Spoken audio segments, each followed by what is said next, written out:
Mic check 1 2 1 2. If anyone in chat can hear me, just push one, man. This shouldn't take long.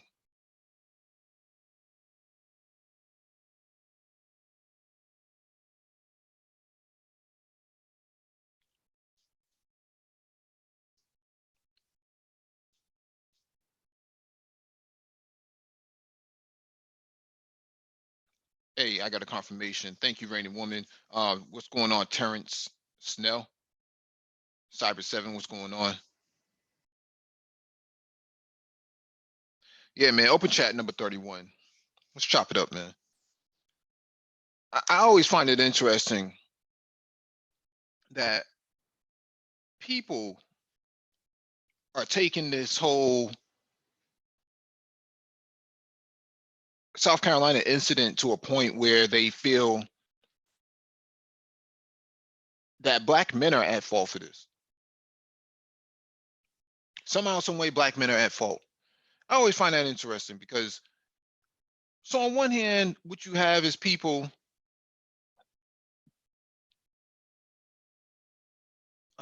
saying that there's this quote unquote educated lame who's so incompetent. He can't approach women. He twiddles his thumbs. He's an incel. He's involuntary celibate. Doesn't have any game, doesn't have any swag. But he's responsible for what's going on with the icy hot stunner.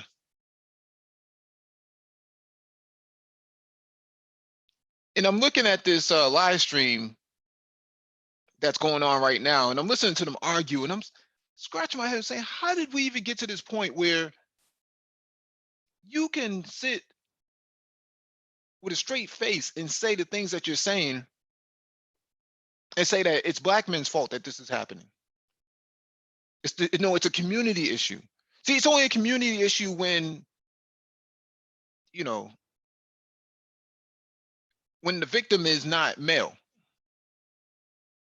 But when the victim is male, all of a sudden now, when it was Amber Geiger, it wasn't community then. It was, you shouldn't be chasing mayonnaise women or something to that effect. This is interesting. This really interesting stuff that I'm hearing. And it's like, this is crazy to me because it's inconsistent with reality. Completely inconsistent with reality. And it's like, I don't know. People are on different stuff. They're always trying to find a way to hold brothers accountable for things that they're not even remotely connected to. Well, it's your fault for taking pictures, taking selfies with the icy hot stunner. Really? Y'all co-signed this guy. Really? Y'all gave him props. Y'all gave him license to come into the community. Really? I thought all of these supposed brothers were out there chasing mayonnaise women. So they couldn't possibly be in the same community. And I thought that the lames were so incompetent that they couldn't even communicate with women. They couldn't get a woman. They're involuntarily celibate. They're incels.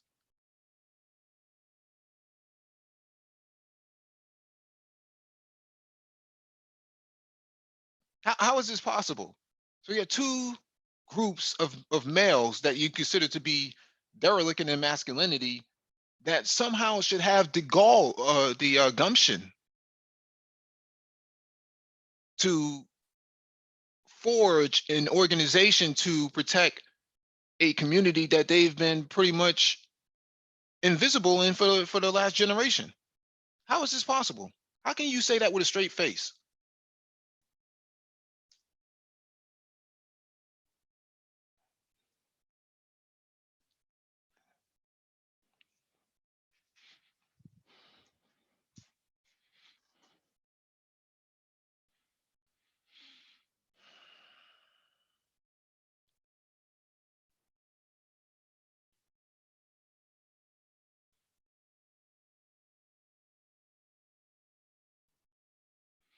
How can you say that with a straight face? How are people getting away with this?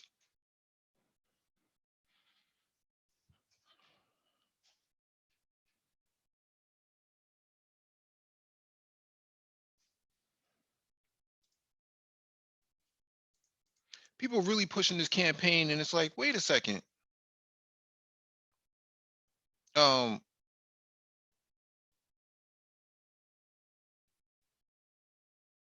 all of the victims were not minors. They weren't all minors. Some were, majority was not.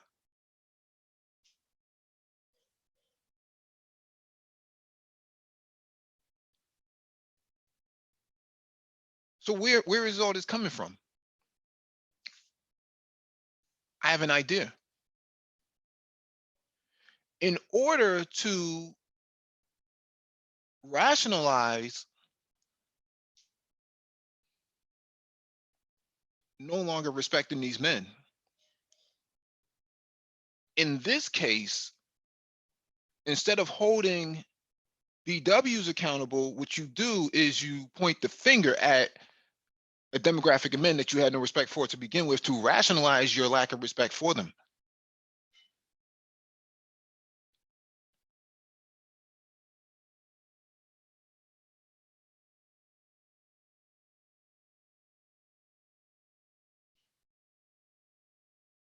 And I just find that amazing.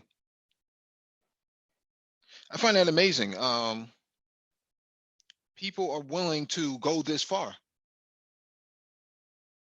And you should hear the arguing back and forth on these other live streams. It's like, wait a second. He wasn't texting men, he was texting women. He, he took selfies with K Michelle. I think he even has a selfie with Wendy Williams or something like that, some other celebrities. Point that I'm making is that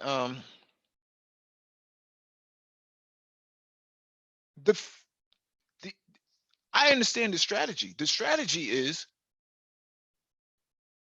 protect BWs at any cost, even when they're guilty, by blaming a demographic that you had no respect for to begin with.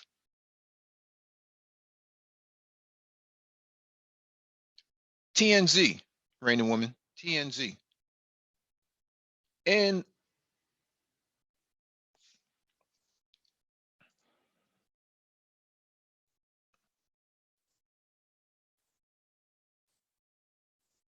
this is like the MAG Olympics, the MAGA Olympics. They're keeping score on who's more of a victim here. Because when the Amber Geiger case broke out, the idea here is you shouldn't be dealing with mayonnaise women. That's what that's what you get. The live streams are still up, unless they take them down after this live stream, and then they'll pretend like, oh yeah, we've always had the back of the brothers. Really?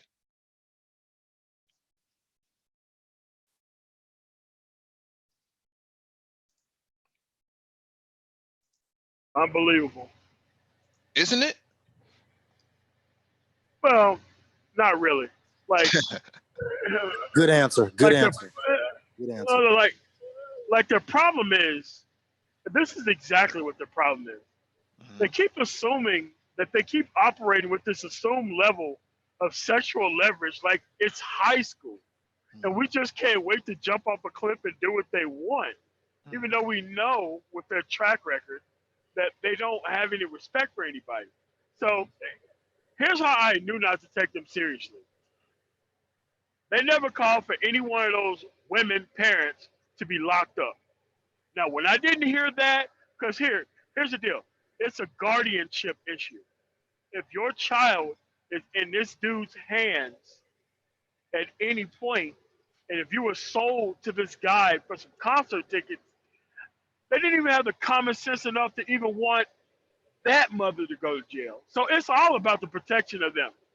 And I'm sorry, man, but that's not going to work. This is your community. This is what you've made. I'm sorry. I'm not going to participate in this MAGO Special Olympics. Yeah, they may be victims, they may not be victims, but guess what they are ultimately a victim of? An ill, properly formed family. That's what they are a victim of. If there was dads in those households, that guy would have never made it that long. We don't need those, right? No, hell Who no. needs that? This is why I say it's their problem. They can't live with it. And it's just not our fault. And I'm sorry. Like I've said before, there's no level of pain you can demonstrate that's going to make me re-give a damn about the circumstances. The problem is you don't want to create things how everybody else have it. I'm saying, look, don't take me seriously. Take somebody seriously. You mean to tell me that there wasn't men in none of those households? That many people? That many kids? What happened to the warrior class? Yes. I mean, dude, Bebop and Rocksteady should have been all over this. Mm-hmm. Mm-hmm. But they want the shield of victimhood and also the shield of I'm not responsible for my action because that guy is such a predator. I'm not buying it. Mm-hmm. Not buying it, and I don't care because at the end of the day, most of these parents should be locked up. Mm-hmm. Nobody liable for parents to be locked up in the R. Kelly case. Those parents who live in the area also know this dude, what he did during the last case, and they still let their kids go over there. Mm-hmm. If you're never going to hold the parents responsible for the actions of what they put their child into, what do I look like going out there? What am I supposed to do? Throw a brick through a prison window? Are you like what are they asking for us to do here? I couldn't listen to the whole entire thing. It was so toxic. Yeah. I just find it interesting that they found a way to blame black men on this, though. Realistically, blame black men for it. Yeah. I don't think they I mean, found a way. I don't think they found a way. You know, I think it's let's do the math, Black Brain Trust. You know, when you got what 4.9K views and you got 18 or 20 little yellow bars scrolling across the video, and you're pitching and promoting fire sticks and crayons and all this type of jazz and Patreon, you know, it's it's interesting. And you know what's funny, without using names, but we know who's talking about who. Another prominent gentleman, they asked for that. You know, it's interesting. They asked, were certain people gonna say something about the situation? And so being the person who contrives a lot of this foolery, found a way to spin it and pretty much, you know, again, try to monetize. Like Minute Tomorrow said, they can't be taken seriously. And it's just like I listened to it a little bit, and it's just like, you know, from this particular person, I had to ask them a question. I say, y'all never recognize a person like Warwick Dunn. Nobody, they never mention a guy like him. And you know, he's a guy who goes out and builds homes. The former NFL player gives away. He's on his he just got tweeted about today, a couple of days ago by the NFL coach. He's on his 170th, 75th free home that he gives out to single African American mothers.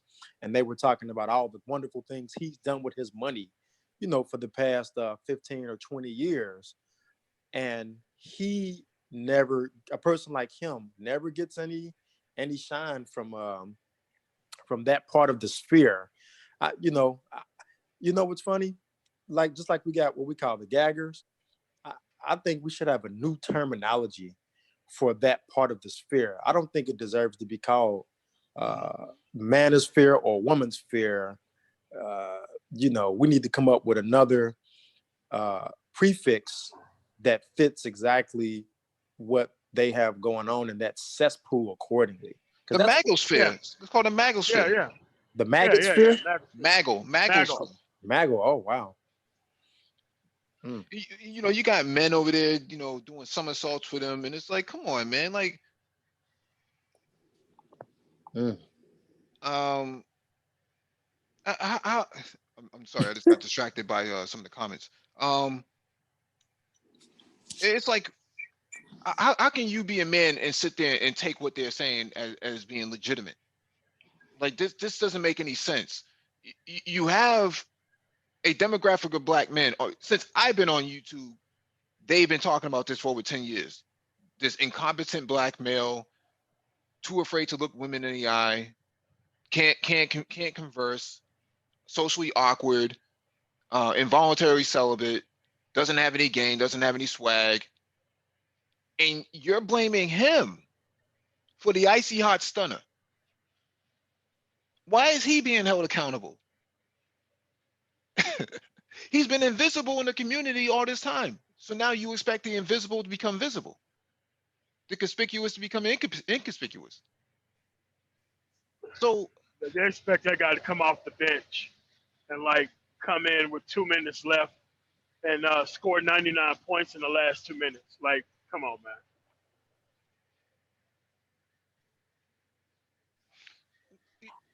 yeah, well, I'm reading the comments. Rain Woman says, I think the point that they are making is that these men are allowed to destroy our community or people without any recourse from our black men.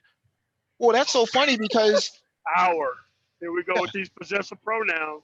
well, that's so funny because when Pookie was out there doing it, no one seemed to have a problem with that. I wonder what's the without recourse. That's interesting. It's like I said, I know it's like Autobots and Decepticons, man. Decepticons will never change. They will always try to destroy.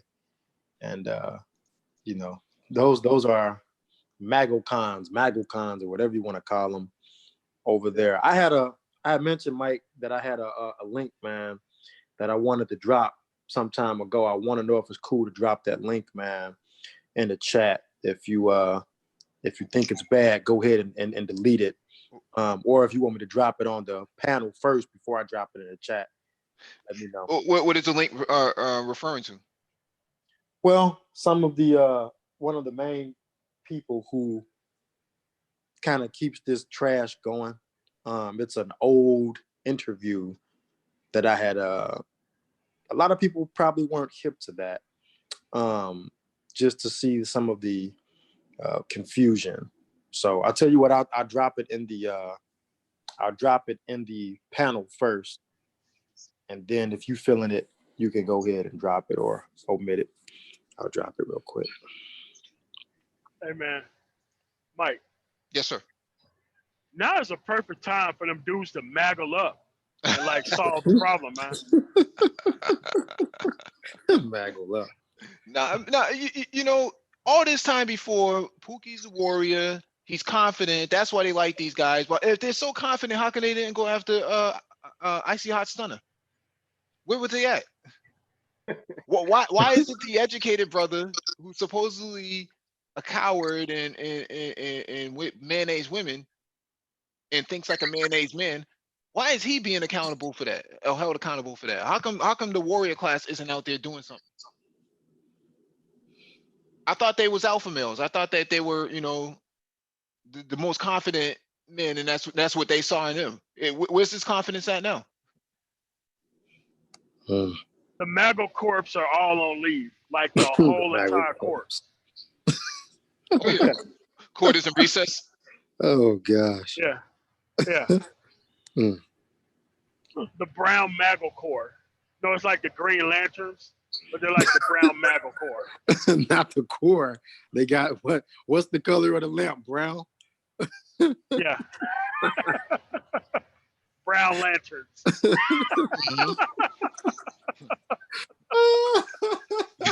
Crazy. That's crazy. Oh my gosh. What's going on, Ty City, man? What you got? Man, say, y'all boys fooling, man. The icy hot stunner, man. Yeah, man, that's who they are, man. Bruh.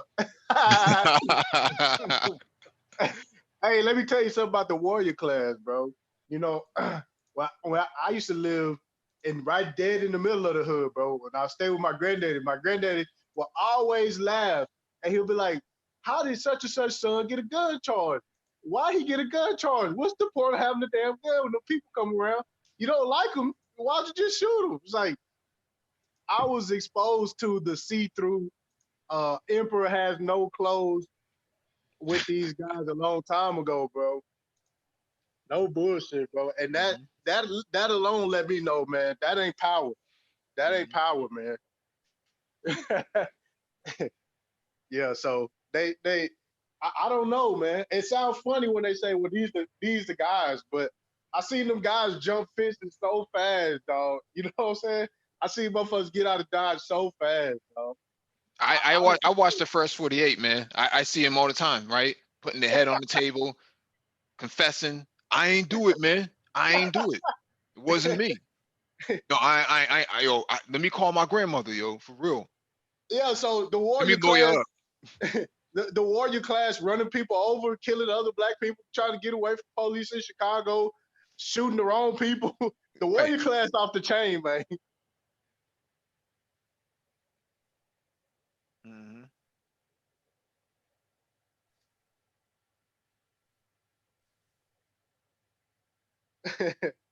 The warrior class is one hell of a warrior class, man. Mhm. Hey, what's going on, Renaissance, man?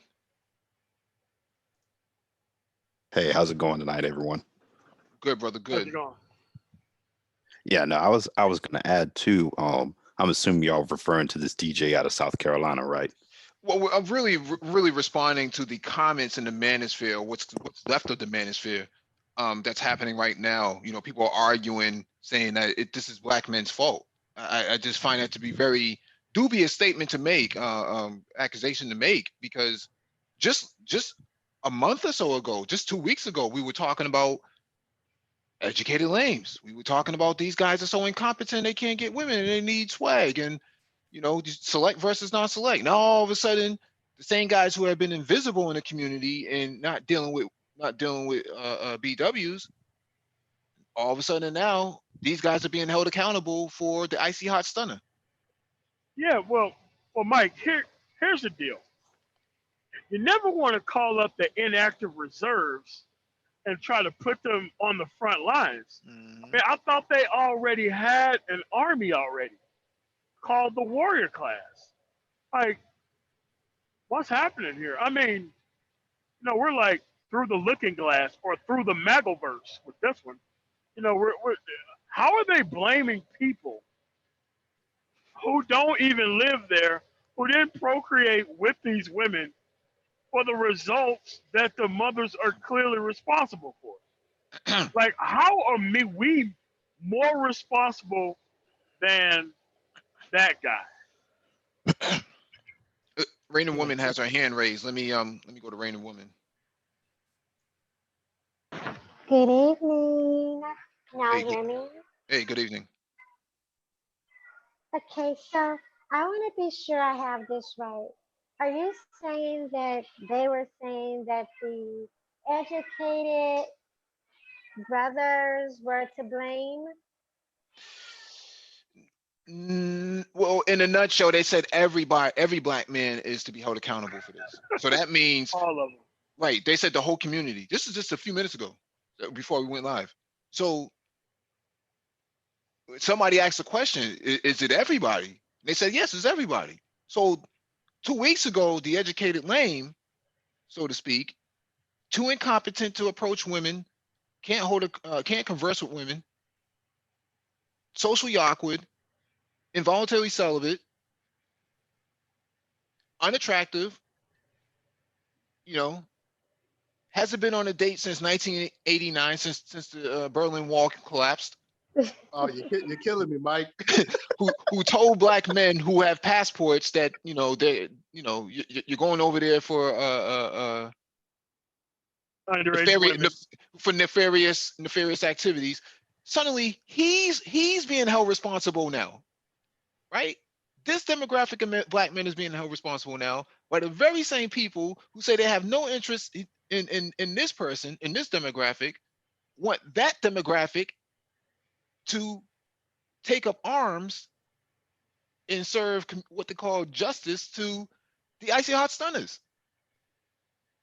Like Okay, my but two, what exactly were you supposed to be doing? What were you supposed to do to? I can't. I'm still trying to figure that out, which is why I wanted to chop it up. You know, guys running around with Mitsubishi Eclipses, front wheel drive, automatic transmission, pop up sunroof. You know, um, AutoZone hubcaps on there.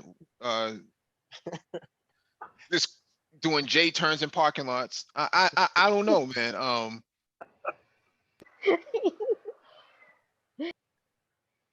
You know, I don't know what to I'm say. telling you, my two party black people system is coming along faster than I thought it was. Oh, really? Yeah, my whole theory about two classes of black people is coming along way faster than I thought it was. Hmm.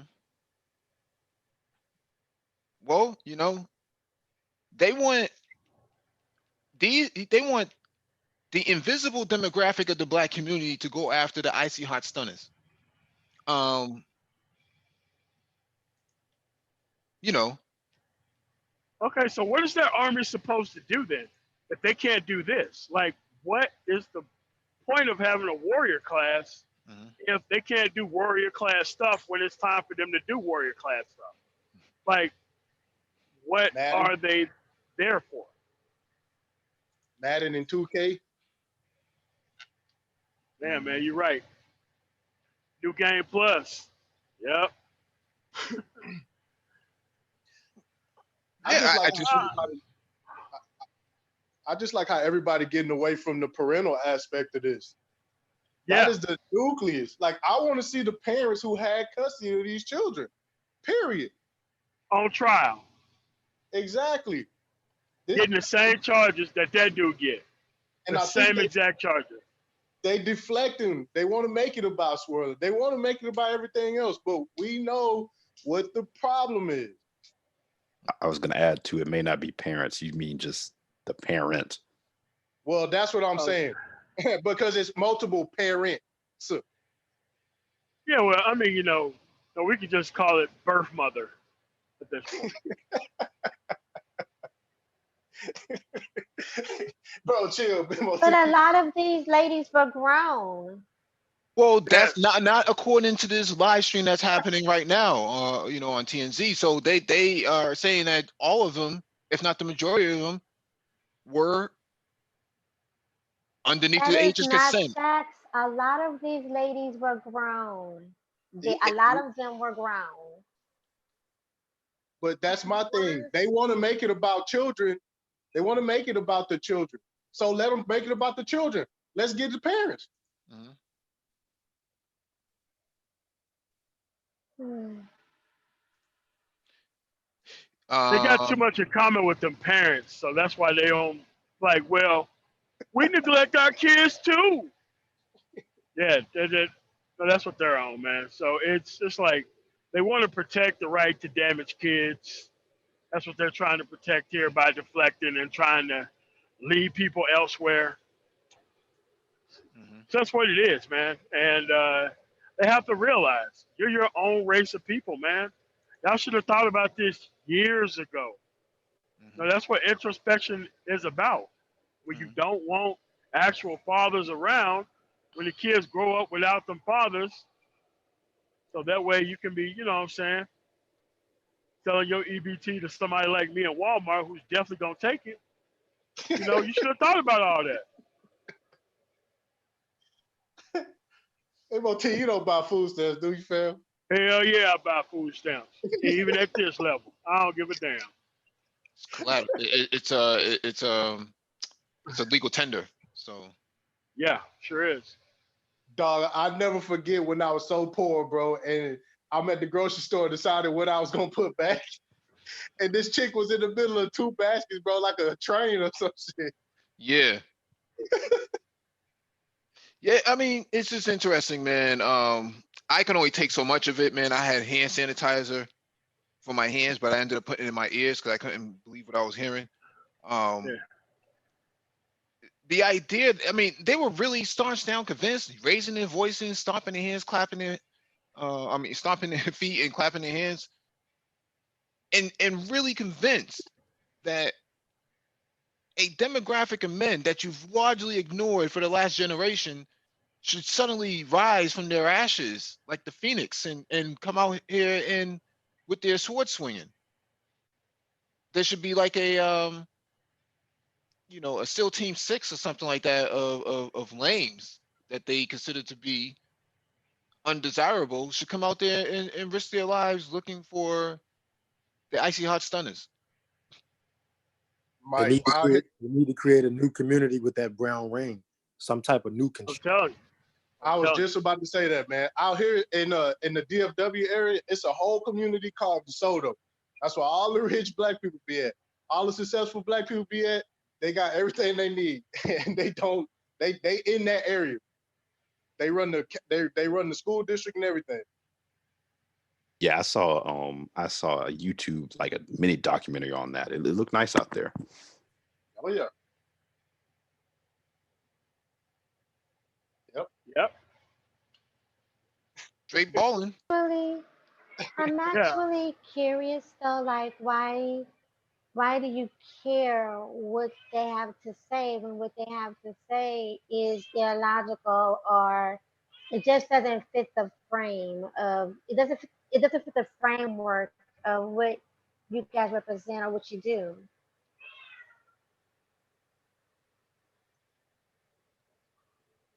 It's Anybody not meant else? to fit. It's not meant to fit. Sure. It used to fit, but people don't call on to it now. So my question is, so like, why do you care? If if what you do, what you represent, is totally of a different framework from what they speak on and what they do, why do you care what they do when you know that it's just all the way contrary anyway? Because I mean, but if they're wondering, it's like the okay. person who's sitting in, it's like the person who sits in your classroom and you sitting there, you're listening to the teacher or you doing your work and they throw a spitball at the back of your neck. And you take the spitball, everybody's laughing, you don't say nothing, throw the spitball to the side, and they keep doing it. As the bell rings, you get up, you walk out of class, you go down the hallway, you get hit in the back of the head with a paper ball, people laughing, shake it off, you keep walking. Go down the steps, you go to the lunch hall, somebody trips you, spills your milk on your tray, and you don't say nothing, clean it up with a napkin, and you take that tray, you take a fork or you take that plate, crush it into their face. Uh-oh. That was a very, oh my Well, that goes gosh, along. that's a very good analogy. I You know what I'm love the saying? description That and You know what I'm everything. saying? You know what I'm that saying? that And that so, goes with my two class of black people theory, because what they doing is gaining animosity for people who did what they were supposed to do, and eventually it's gonna come to a head. Like I exactly. really believe that people that are successful and did what they were supposed to do and separated from the other group are going to be under attack. No bullshit. I'm gonna go this route with it because I know I'm MOT. I know that you would agree with this, and I'm gonna put this out there. Whatever they want to classify it as, because I don't believe like in that whole educated lane thing. I really don't. But they forget that this other side of the diaspora that they talking about, that they launching these bombs at every day. That other person that they hit in the back of the neck, painting a broad stroke picture when it really isn't that way. We still black and we'll still snap on you. You'll still get went off on. You know what I'm saying? I think they really forget about that. And that's, so the reason to answer your question right now really is because, like, I'll be honest, I get sick. It ain't about being what they call dusty or triggered. I get sick and tired of it because they're painting the broad stroke, broad stroke, broad stroke. And in a lot of cases, to be honest, a lot of the people that they're talking about, let's keep it real. Some of those people are your relatives out there. They're my relatives. They're our relatives doing what they're supposed to do every day. And so it's just like, you know what? I be god dang that you're going to keep talking about my people. At the end of the day, they're my people. They're your people. And so it's just like, okay, yeah, we cut from the same cloth. But you know what? You're not finna keep doing this foolishness. And so at some point, like the brother said, it comes to a head. And you know, when it comes down to the come down and there's actions that begin to be taken, somebody's gonna have to feel the weight of that pressure. Okay, Yeah, I but mean, here is my question now, though, if I may. I'm sorry, MOT, excuse me. I can wait. all right. So here's the thing. The reason why we're talking is because they're watering poison ivy and they're putting Supergirl on it. Oh my. What? What? What? Yeah, yeah, yeah, Oh my. yeah, Watering poison ivy and throwing Supergirl on it? Oh my yeah, goodness, these yeah. analogies. Oh wow. Okay. While it's just their backyard problem, it can easily overtake the whole neighborhood if we don't stop this stuff. Uh-huh. Yeah. Okay, but here's my question now, right? Though, is that when we're in school and people are shooting their spit wads, I mean, I don't, maybe I shouldn't use that one because I actually shot spit wads. But, you know, throwing your paper balls and things like that and trying to take your lunch money. When you're young, you don't really have much control over that, you know, not much, you know, until you get fed up and you do like you say, you know, you grab a tray and you push it in their face, whatever. But when it comes to social media and like these different platforms on YouTube, we actually have a choice, right? And so when you won't know what they're saying, and you can't care about what they're saying if you don't go to their channels to listen to what they're saying. Reconnaissance. You got to. And I'm gonna say this. Okay, I'm listening. If And I'm not trying to be contrary, guys. Please no, understand. I know. No, I think you're. I love what exactly what you're doing. And I'm gonna say this: if you don't know what the enemies are doing, you lose the war. And so here's my thing. Have you ever seen any time in school when the bully or the Pookie ends up in the battle match between Pookie and the nerd or the guy or the person who doesn't bother nobody? They eventually comes to a head, and the book bag comes off, and it's the thug versus the scholar, and it's a throwdown. I mean, it's a fierce battle royale throwdown. And MOT is right. There's no way that you're gonna keep. It's like this, man. You're not gonna keep being in my community since they want to say, "Oh, you're not doing nothing." Okay, then fine. There's no way that I'm gonna live in a subsection or an area, and you're gonna keep slinging this mud. And I don't say anything. I don't do anything. We let you go, but eventually, it comes to the point where it's like, "Hey, I'm gonna need y'all to get off that car. Y'all lean on my car every day. Y'all leaning on my car. Get off of my car. Y'all sitting on that lady's steps every single day shooting dice. Can y'all please get off Miss Janet's steps shooting dice? She's trying to come out.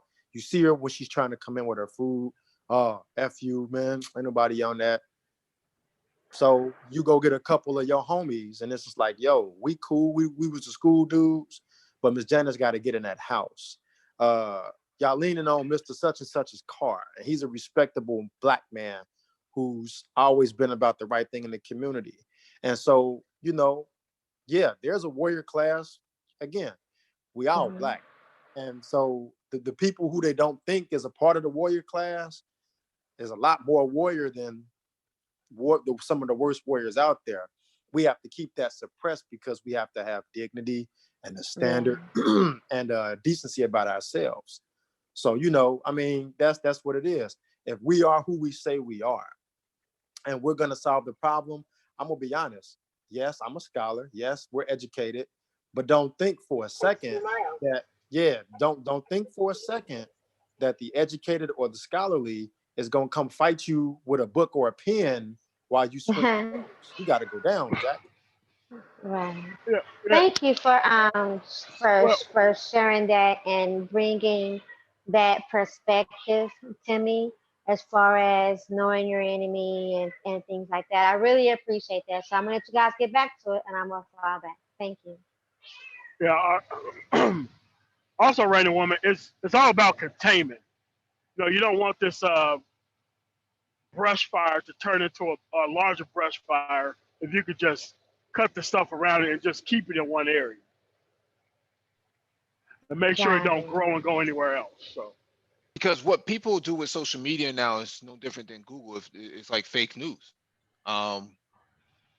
What's happening here is that if people speak loud enough on that other platform, then other people who are listening to it will take it as gospel, and they'll run with it, and they'll say, yeah, makes a lot of sense. Bunch of invisible men that I've never had any respect for should be held responsible for this. And that allows the Icy Hot Stunners to be seen as less responsible, and the guys who haven't been on a date since the collapse of the Berlin Wall, they get ultimately held responsible they get left holding the bag. And a lot of people don't know that. And we're seeing this happening right now in real time. Oprah had a panel some weeks ago where BWs were talking about black men, and there were no black men present to even respond to the accusations. But that's the power of media. That's the power of a message, man. We have to really respond to things like that. No one would ever know that there was any male opposition if we didn't speak up. That's the whole purpose of the manosphere. It was to actually have men respond to the criticism made in the media. But when black men do respond, we're told we should ignore it. I can almost guarantee you won't go to Saudi Arabia and hear Saudi princesses going off on their men like that. It wouldn't happen like that. They'll be slapped to the ground. Maybe once. They'll be slapped to the ground. Straight up. I mean, for real, they don't play that. Yeah. Yeah, Mike, you bring up a good point, man. Whenever you say something, it's like, y'all online talking about it. Yet the icy Crazy. hot yet the icy hot stunner is running around pumping them up full of things, doing J turns up in their little Mitsubishi Eclipse, man. So with a K and N airflow in there. I'm going box Chevy with the Crease Air Force, man. That's how I see him coming up. the box Chevy with what? With the Crease Air Forces. What does that mean? When you wear them and they bend, they wore out. Oh yeah, and they always wear a snapback with a bent up brim. Yeah, on the way to pick up Lakeisha Manisha. Unbelievable, man. So I got a question, because Gabe and Doc P. Gabe, why don't you join the panel, man? I'm interested to hear your perspective, because I agree with Dr. Phoenix. Those aren't distractions. That's what they're doing is I don't know if I should say a subtle or just all out, but that's an assault, because they've been doing it purposefully over a long period of time. Mm-hmm. And you have men over there that you think should be stand-up guys. They're going along with this. Well, I got a theory on that too, Mike. Oh yeah? What is that? Yeah, I think a lot of these issues that cause this problem, they have to look their own mama in the face. I don't think they even. I'm dead ass serious. They can't make it that far. They'll get close, but then the closer they get, they start realizing like, damn, I see my mom in these goofy bros. Mm-hmm. yeah, problem is that as long as you stay away from them and don't procreate with them, I mean, they won't be just fine. But you have to just leave them alone. You have to just look, you're your own strand of double helixes over there, and y'all are fucking cool. You know what I'm saying? No, we don't need this. Hey, we got the Go 11 from the Big Apple. Oh yeah, man. I'm just trying to, I'm trying to avoid the icy hot stunners out here, man. They run a syndicate out here, man. The icy hot stunners, man. It's something else, man. Oh yeah, get crunk, bro. Get crunk. Yeah, man. I'm just listening to some of these narratives, but I gotta go kind of along with MOT. And I was talking to another black YouTuber tonight, and we were just kind of rapping a little bit and looking at some of this stuff, man. I don't know if you can sit down and talk and reason with some of this, because I think some of this shit is too far gone. Some of this shit is too far gone, man. We have to look at what's making sense for us and kind of move forward in certain kind of directions with those who kind of have a like mindset. I'm kind of looking more and more upon that as the way to go. I don't know, some of this, when you start talking to people, hearing some of the bizarre things they're saying, and then they're telling other young men of 20 years old, 22, under 25, to link up with single moms and tie down with this and all. I'm just, I mean, some of the stuff I'm hearing, it's, and then the other bizarre things I hear coming out of their mouths, it's just, I don't think you can reason with them. And these people are not young; these are older folks. So it's like, I have to look at a lot of what's going on here, and I have to turn my back on. I have to turn my back on. No, I don't mean to laugh, bro. But when I hear you and MOT say not much can be saved, we got to salvage what we can. I mean, I'm not trying to be funny. I'm just going with. I'm going literally. I'm not trying. I'm just going with the mindsets. I think, and people understand that. I mean, I look at people who've been who've grown up, been in very rough neighborhoods, and was in gang activity, came out and got involved in other kinds of things, and then they sit back and they try to come back and work with certain kind of people, and they see that some of the shit is too ingrained. Some of the shit is just too ingrained. It's not about survival anymore with these people. It's because they want to do this kind of thing, and it's difficult to really deal with at a certain level. So that's why I say there's a certain mindset that's going on. It's deeply ingrained.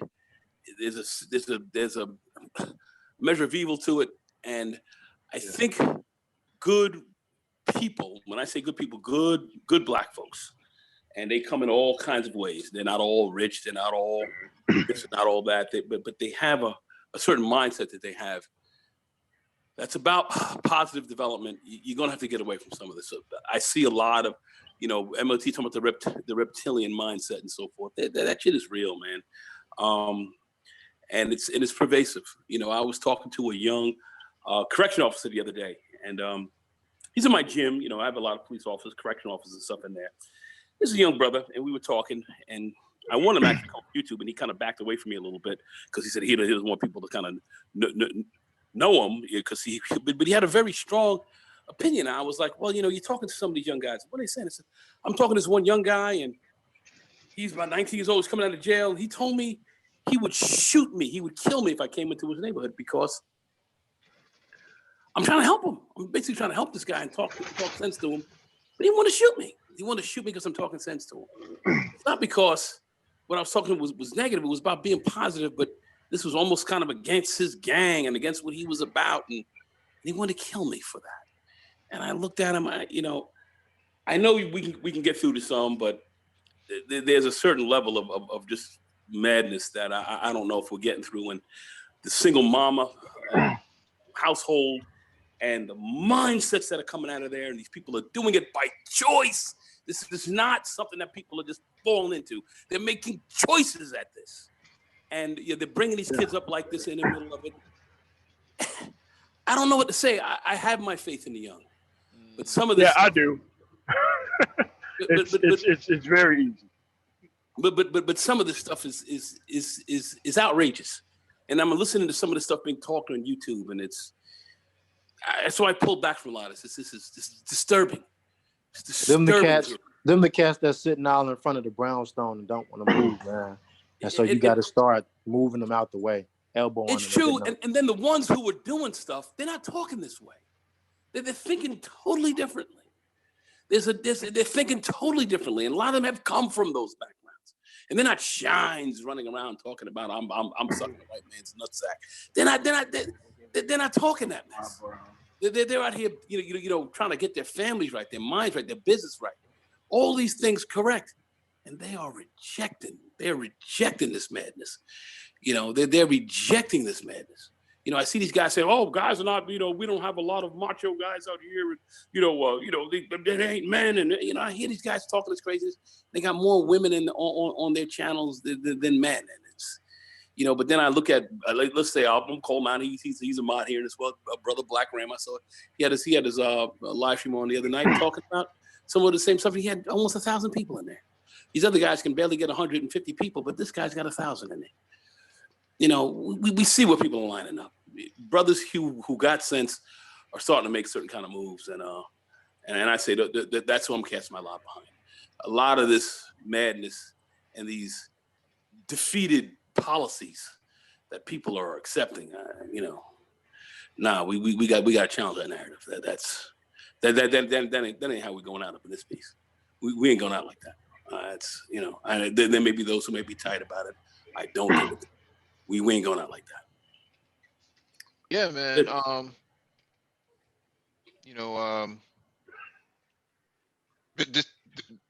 This is what they want you to go out there and challenge.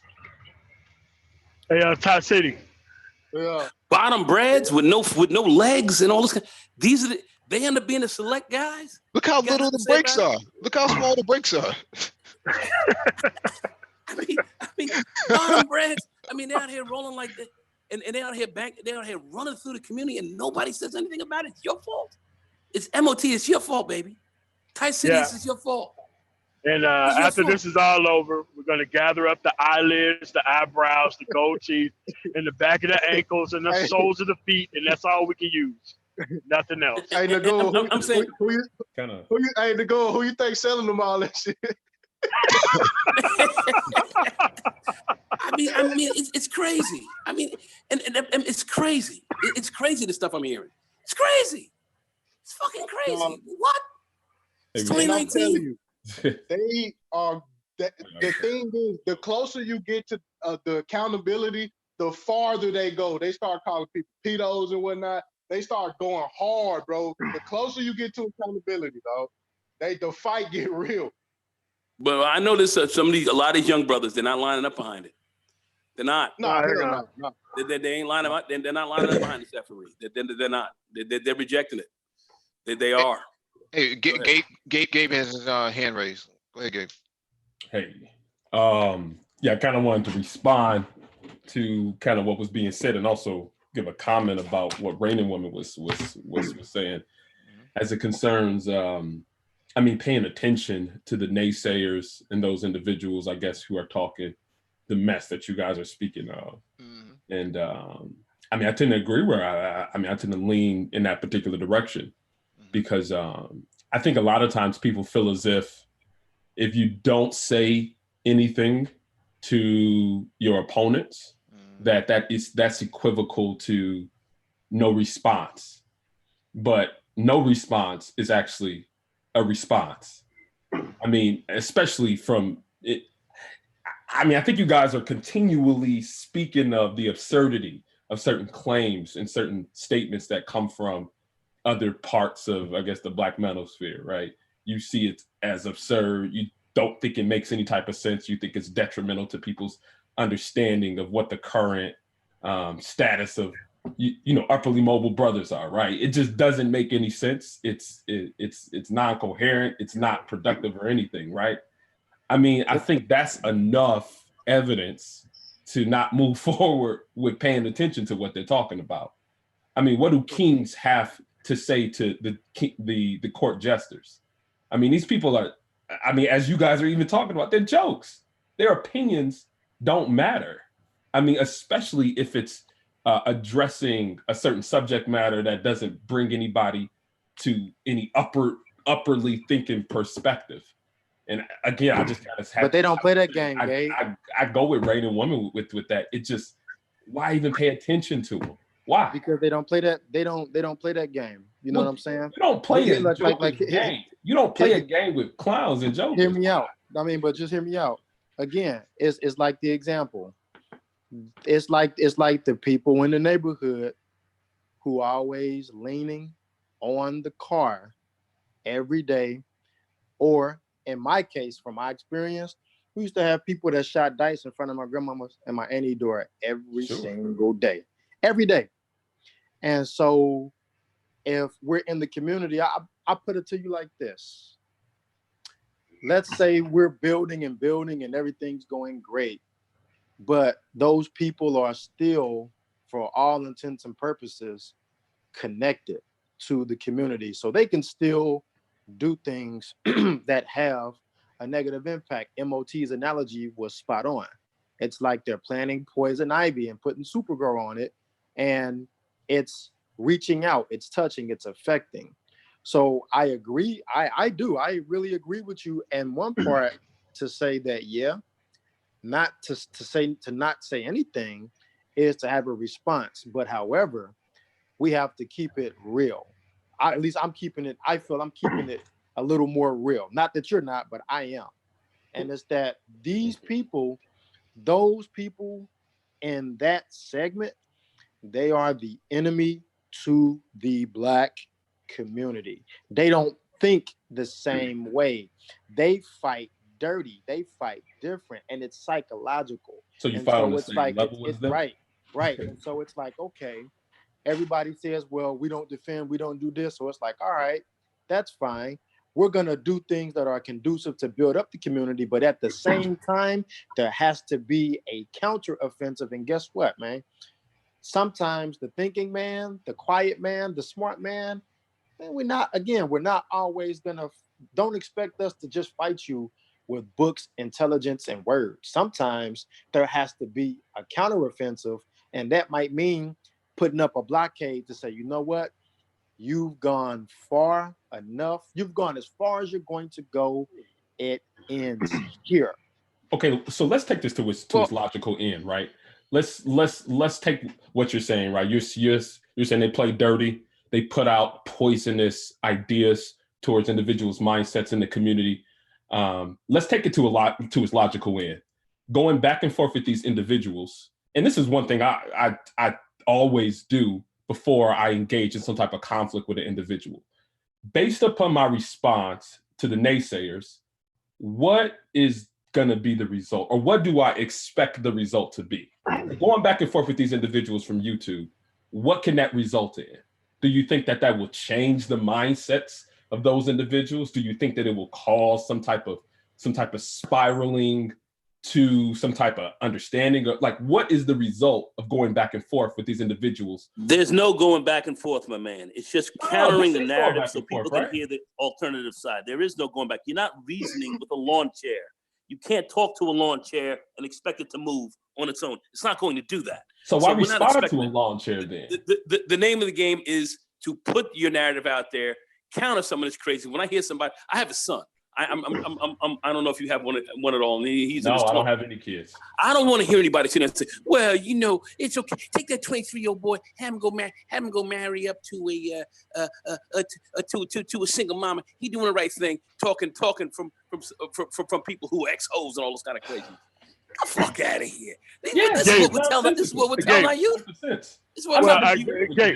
I'm not disagreeing with you there at all. You got Nigerians and others coming over here to this country, sitting here in one family, sitting there, everybody sitting damn in the same house. Folks are getting their masters, PhDs, all this kind of shit. They're going for it, and then you sit back here falling behind and wondering what the hell's going on. Now, I'm not trying to compare myself to others because our situation can be a little bit unique, but we have to sit back and look at what are successful things that we have to be looking towards.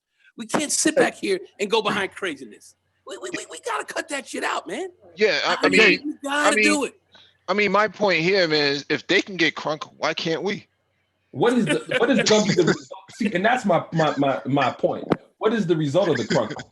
So you get crunk with him, and then what? Well, You get crunk with them. You my get crunk thing with them. is- Now this for Mike. Now this for Mike. No. What is the result of the crunkness? So they get crunk. You get crunk back. What's the result? You It's- win. No, I was being facetious, but the point here Well, is sure. I mean, but come on. Let's, no, Gabe, because people listening, they don't understand the difference.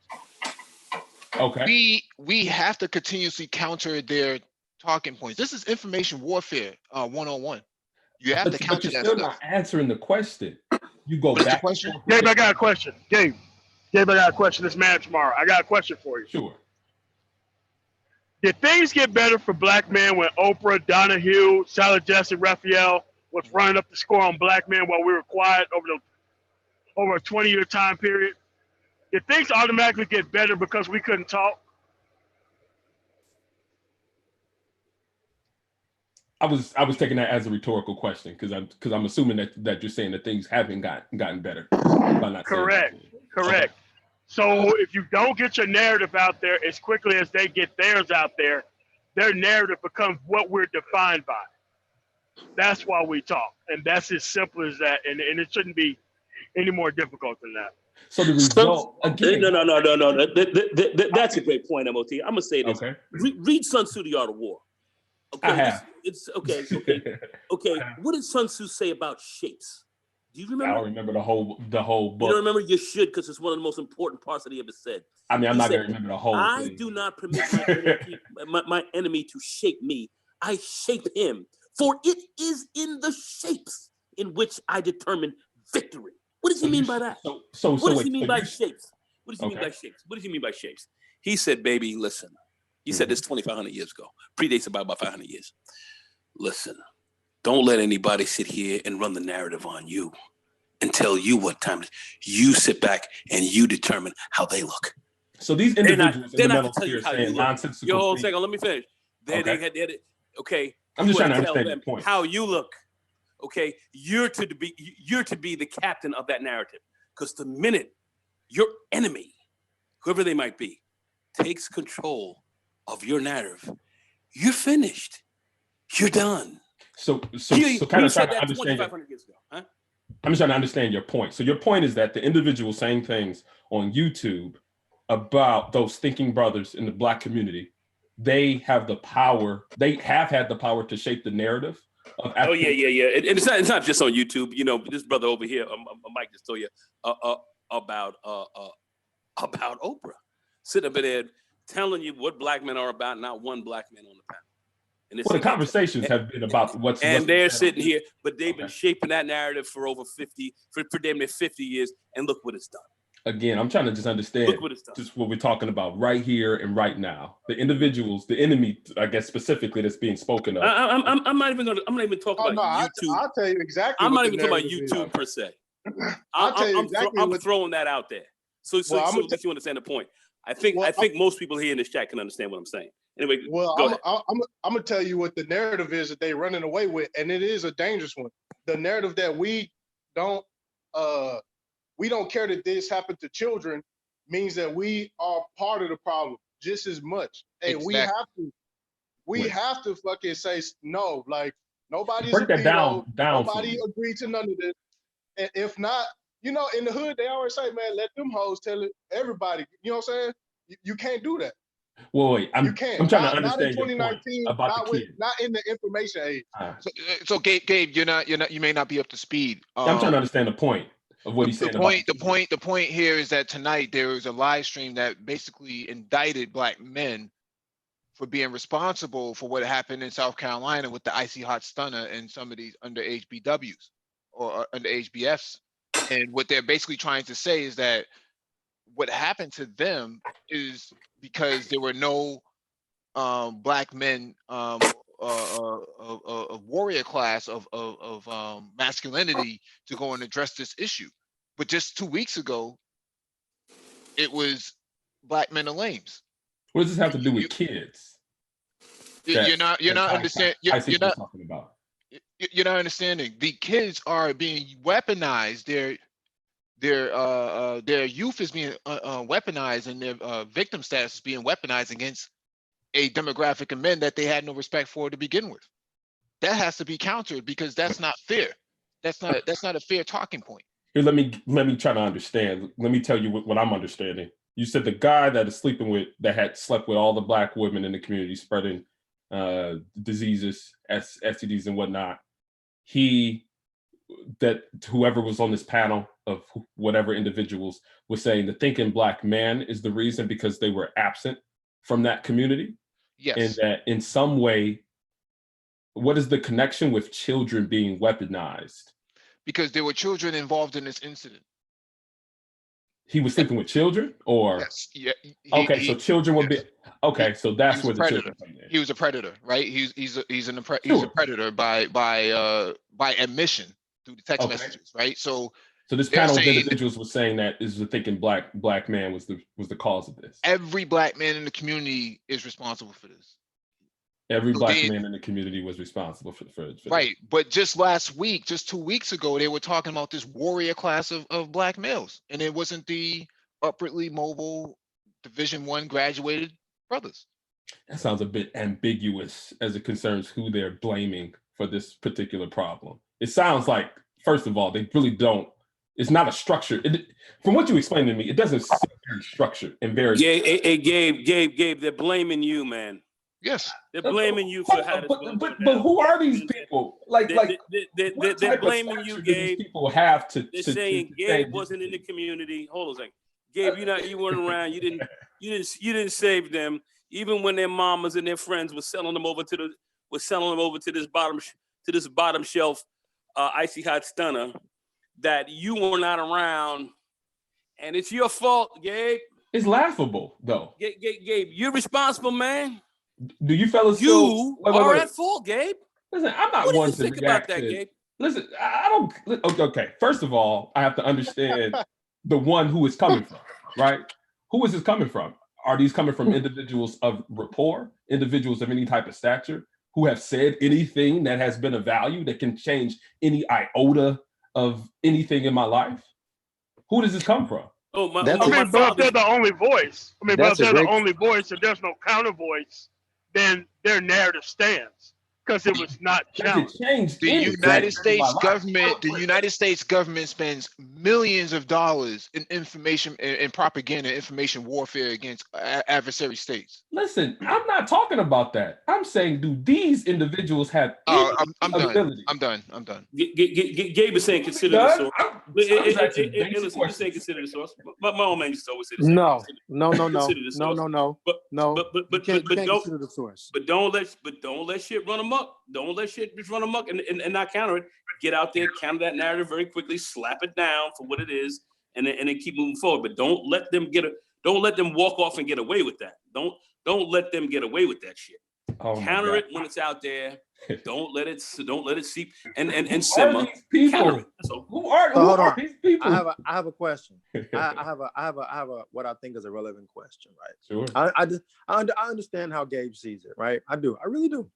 He sees it the same way I see it.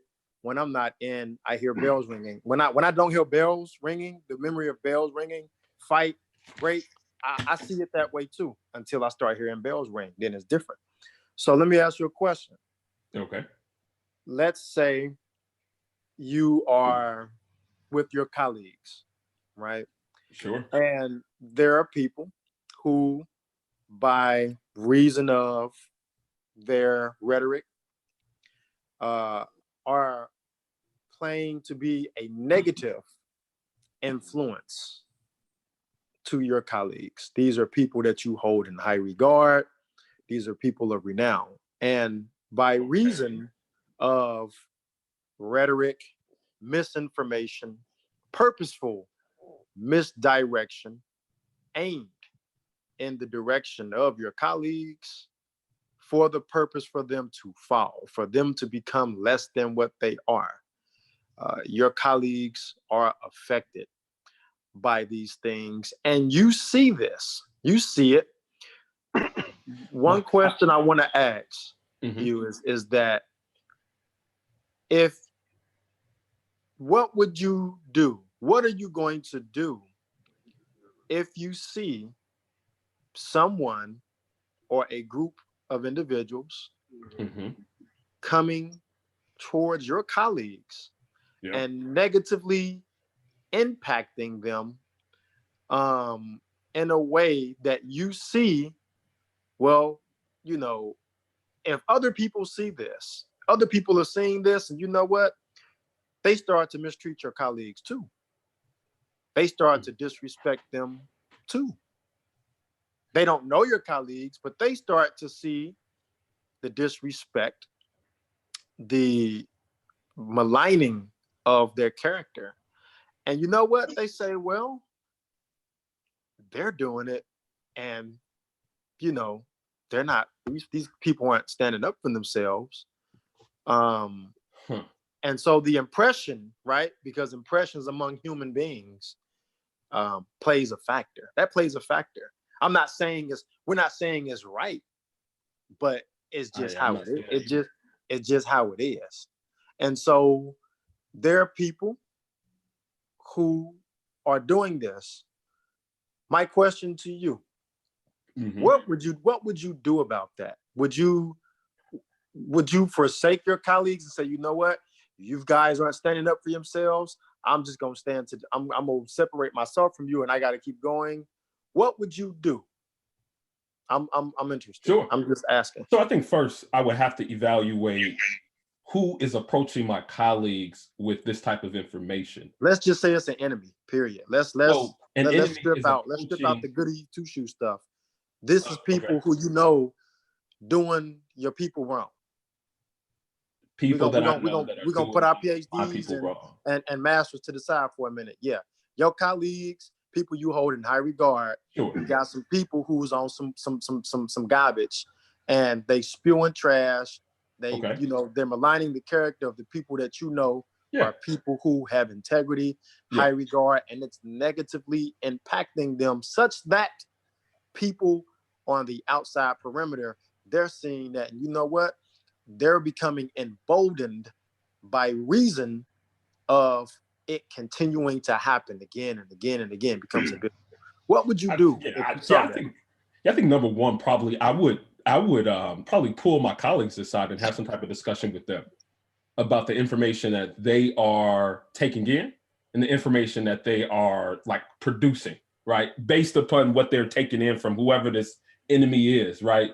It'll probably be some type of offline conversation first and initially.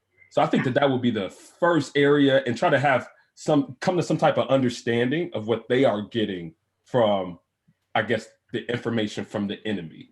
I think that would be the primary way that I would address it, is like just with individuals that I know that are negatively being affected by it. Okay, so that's level one. So it continues to happen. And again, your colleagues are negatively impacted. People on the fray start to take on the same level of boldness when dealing with people that's close to you. So that's level one. What's level two? What is your level two is that after gotcha. So level two is that after I've come to some type of consensus, and me and my colleagues have come to some type of consensus, if they're desiring to continually take in, I guess, negative information, which doesn't have any backing, no resources, nothing of substance that's holding up that information, really, you have to let man go on their way. I mean, I think even Mike yesterday was even speaking about like brothers who come into certain work environments who are kind of on that, they got to keep it real at all times in certain work environments. He said he got to let them go. He got to cut them loose.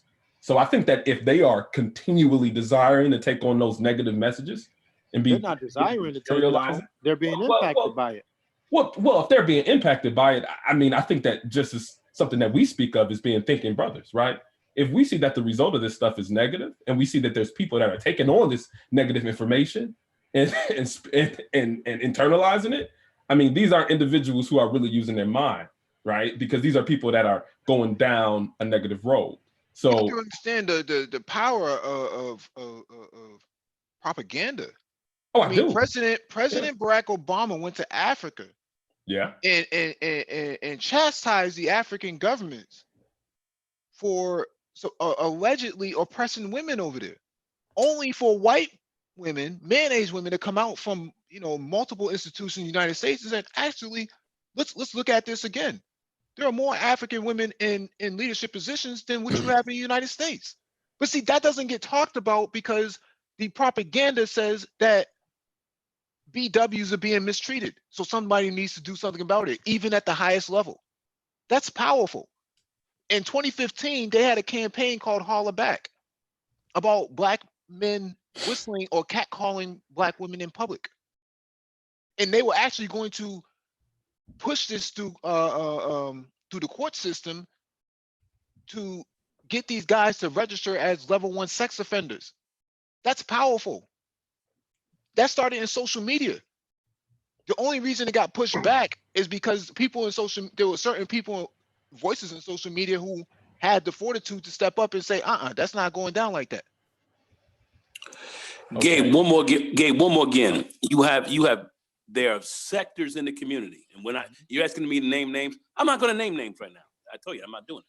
Oh, I didn't ask you to name any But names. I'm going to just tell saying, you, like, what's the stature of these individuals? Hold on a second. There are those that are saying, Gabe, you're responsible for what happened to these 900 Black women. So You're responsible for it. So do you believe that you're responsible to go? You want to ask me? You want to ask me that one more again? I mean, it's a yes or no question. You want Go and give it to him. Go and give it to him. Go and give it You to want to him. ask me? We're You want to ask me that one more? Simple yes or no. Go and give it to him. Give it to him. I don't believe you even asked me. I can't believe you asked me that question. I mean, I think if you say, I'm assuming that your answer is no. But you want to ask me that one more again? I mean, come on. I mean, we get into a point shit. here. Shit. But anyway, so you're saying no, right? So you do not believe that you're responsible. My man. There were mothers and other Black women who were selling this man to this man, who were selling their daughters and their friends to this man. Now, okay, horrible. They're blaming you for that. Okay, I didn't do it. I know. They're blaming you for that. What you got to say? They didn't do it either. Then what do you got to say? Okay. What do you got to say for that? Listen, there will always be naysayers. No, man. Go into Dr. Gabe.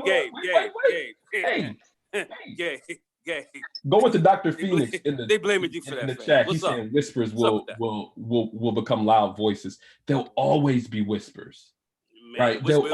Are you talking about Negro whispers? What kind of whispers are you talking about? Well, I don't know. The ones that they're blaming you for that, fam. People are always gonna blame. They're blaming you for that. What do you say that? You gonna sit back? But we gotta read. We gotta read the rest of what Doc Phoenix is saying too. We can't just take a piece of that. We gotta take the whole thing. No, I'm just blaming you. Whispers become loud voices. Loud voices lead to propaganda, and propaganda lead to political action against you.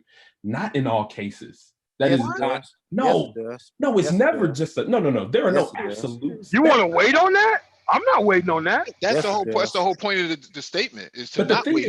Wait. But Pete, do you think that there'll ever people that you won't have naysayers, or that every naysayer requires a response from you? We're past that though. We're past that. Wait. We're past the naysaying point. Do you think that every naysayer's whispers require a response from you? Not all of them, but in this case, guess what, my brother? How do you We're past. Evaluate it. We're beyond that. Evaluate it. How do you evaluate who requires a response from you? How? Is it based upon how many people are watching their live streams? How many likes they have? How many subscribers? Who gets your response? Is it why? Well, let me ask this question: why evaluate the response of a naysayer rather than just shut it down completely and just say, you know what, you're not going to be effective at what you're doing, and here's why. I'm going to stand right here, and I'm going to shut you down. Do you think the king on top of the hill got time to respond to everybody that got something to say to him? The king on top of the hill fought his way. The king on top of the hill bust his ass to be on top of that hill. And when you coming up that hill, you only got certain steps that you're gonna make you might not make it 2 steps up the hill. He's But gonna those- bust your ass. But those who are below you, you don't have time to turn back every single time somebody say, "Hey, look down here. I'm throwing rocks at you." You got a chain of people standing with you to bust their ass. That's what I'm saying. No, you got to show and prove. Show and prove. Get you to where you Showing need and to be. prove sometimes is busting their ass. But it's not every single person requires a response from you. I But grew up they with these don't. straight It's not a person. This is a demographic of people who are waging Exactly. information You are warfare against you. speaking of a particular podcast that happened No. today No. on YouTube that you're No, wait, it's happening right now. just reference the you just referenced it. It's happening right now. I'm saying this is just one of many. It's one of many. One of many. See, before King and- Sigma started getting talking to about the- this, nobody else was talking about this. Nobody else was talking about this. The Okay. only reason they're talking about it is because the brothers actually pushed this out into the media. I'm not. So I'm now not- their I'm not the countermeasure, argument. Yeah. their countermeasure to all of this is to blame black men for it. See, they wasn't thinking about it before because it was not on their radar. It wasn't until black men started pushing this out there that, hey, this is going on, and bringing information to the light. Now all of a sudden, you talk about it, and you're the bad guy for even talking about it. But see, when Amber Geiger, situation came up, it was, you lames, this is what you get, right? I heard this. They took the videos down now, but I've heard this. So Yeah, now tell me. that the opposite is happening to them, it's your fault. Yeah. King Yeah. Sigma did a whole entire brilliant live stream on this. That's not even what I'm arguing. I mean, that's not even the point that we're discussing. Actually, it is the point. No, it's not. The point is not about what the wrong was and how King Single put it out and who responded Actually, to it. because you don't understand That's the origin, though. You don't understand that's the not what origin. I'm in You're the- saying That's not what I'm I'm responding. about. Excuse me, I'm That's not what I'm talking. talking about. Excuse me. Yeah, I'm talking too. Like we responded to Excuse each me. other. Excuse me. I'm talking. We both are. Sure. Go ahead, Mike. All right. You're saying that I'm responding to one person or one live stream. I'm saying this is going all over social media right now. This is going all over social media. This is what's being said about brothers. About all brothers, thinking brothers, right? They said the whole community of black men. So, They didn't and- particularly say anybody else. And I think it still gets back to the point of evaluating who to respond to. Like if you respond to everybody, you really get distracted in that point. No, That's we're not actually- responding to everybody. We're responding to the propaganda. Okay, so Gabe, so you're saying no response when they said, Gabe, you responsible for this girl getting taken down? You responsible it's still- not only for the 13-year-old, but for this 35-year-old girl getting banged out and getting exposed to AIDS? No. I'm not. You have nothing to say to that. You gotta see who's saying this when this is Yeah. when this is out here. Is that what you're telling me? Oh man. And they said, Gabe, you responsible for this shit. Okay, so look, That's what you're saying? I grew up in a place where there were a lot of individuals who say a whole bunch of stuff. I mean, you got I grew up in a place where be very careful what people say about you, and No. if they are out there talking a lot of shit, And about let you, me- you need to counter that. No, Yeah. no, not everybody. So let me tell you some categories of individuals. Well, we're not talking about everybody, but we're talking about a certain number But of bodies. And I'm trying to that I'm kind trying to of bring important. a point about. You say don't bring up a counter narrative. Let it rip. Is that what you're talking about? I mean, can I get to the point? Man, you've been trying to get to the point for quite a minute. It's been 20 minutes now. It's like Mike. Oh, really? All right. Listen, I'm not gonna say anything else. I'm gonna let you guys go ahead. Had a circle jerk. Go ahead and enjoy it. But I'm just trying to bring a point here. I'm not trying to really rile up any feathers. I'm just- Circle jerk. What's up with that? Point. Yeah, because What's y'all a circle jerk? Well, What's a circle jerk? Circle jerk. individuals who are finding satisfaction in one thing, and so it's like No. You have made your point clear. All right, we're not- go ahead. we're All right, not man. satisfaction. no, but I'm being interrupted. I'm taking too long to get to my point, so I don't want to interrupt the live stream. I want to let you fellas. Hey, you know finish. something? I don't Go wanna on, interrupt make my your point. co-host. Nobody's gonna say another word. Go ahead. No. It's cool. You guys got it. I'm just making my point that everybody doesn't deserve the response from Thinking Brothers. If brothers aren't really the cause of it, I don't think it's really even a point to address those who are jesters, individuals who don't really matter and who can't really change anything. So that's my point. I'm backing off. You guys got it. Yeah, let me ask you something. Have you ever seen or heard of Jenks Morton? No, Mike, enlighten me. Go ahead. Okay. Give me 1 second. Let me share my screen real quick. Sure. You see this documentary right here? Jenks Morton produced a documentary called What Black Men Think. This is before YouTube became what it is today. He produced this documentary as a response to the propaganda. He didn't ask about who did it and what the quality of the statement was. He just responded to it and got other brothers to respond to it within the documentary itself. The point of the matter here is this: brothers like him and many others understand that there has to be, at some point, there has to be a response. I'm only having these discussions. We're only having these discussions now because we can, because before we could not. Before there was social media, there was no response from black men. Black BWs had pretty much all of the media space for themselves. No one really questioned it. So at some point, brothers had to start responding, and I think it doesn't matter who said it. I think the question is the propaganda has to be responded to. If we just allow this propaganda to keep going, man, at some point they're gonna start writing laws. They're gonna start, bagging brothers, and I don't want it to ever get to that point ever again. I have zero interest in watching, the propaganda get to that point. We've done a great job on the Black Brain Trust at countering all of these narratives, because prior to that, the whole idea of an educated lame, a brother who went to college or something like that, was a cornball. That was the narrative until the manosphere came around, and now everyone has a different perspective about black men who are in this upwardly mobile space. So now they can't come with that. So what they've done now is they've weaponized these guys from the streets and brought them onto YouTube with their prison politics, and they tried to wage war against us, in an information standpoint, against us. That's what they're doing now. So instead of them doing the dirty work, they get somebody else to do it for them, what we call Maggles. Wow. So we're responding to Maggles, we're responding to the Maggle propaganda. Hey, my whole response isn't so much in telling anybody what to do. It's just, I think one thing that you guys promote is expressing an opinion. And I think one thing that's really important is that somebody should be able to express their opinion without 50 million people trying to be like, oh, you're taking too long to get to your point. And hey, I'm talking here, kind of getting aggressive.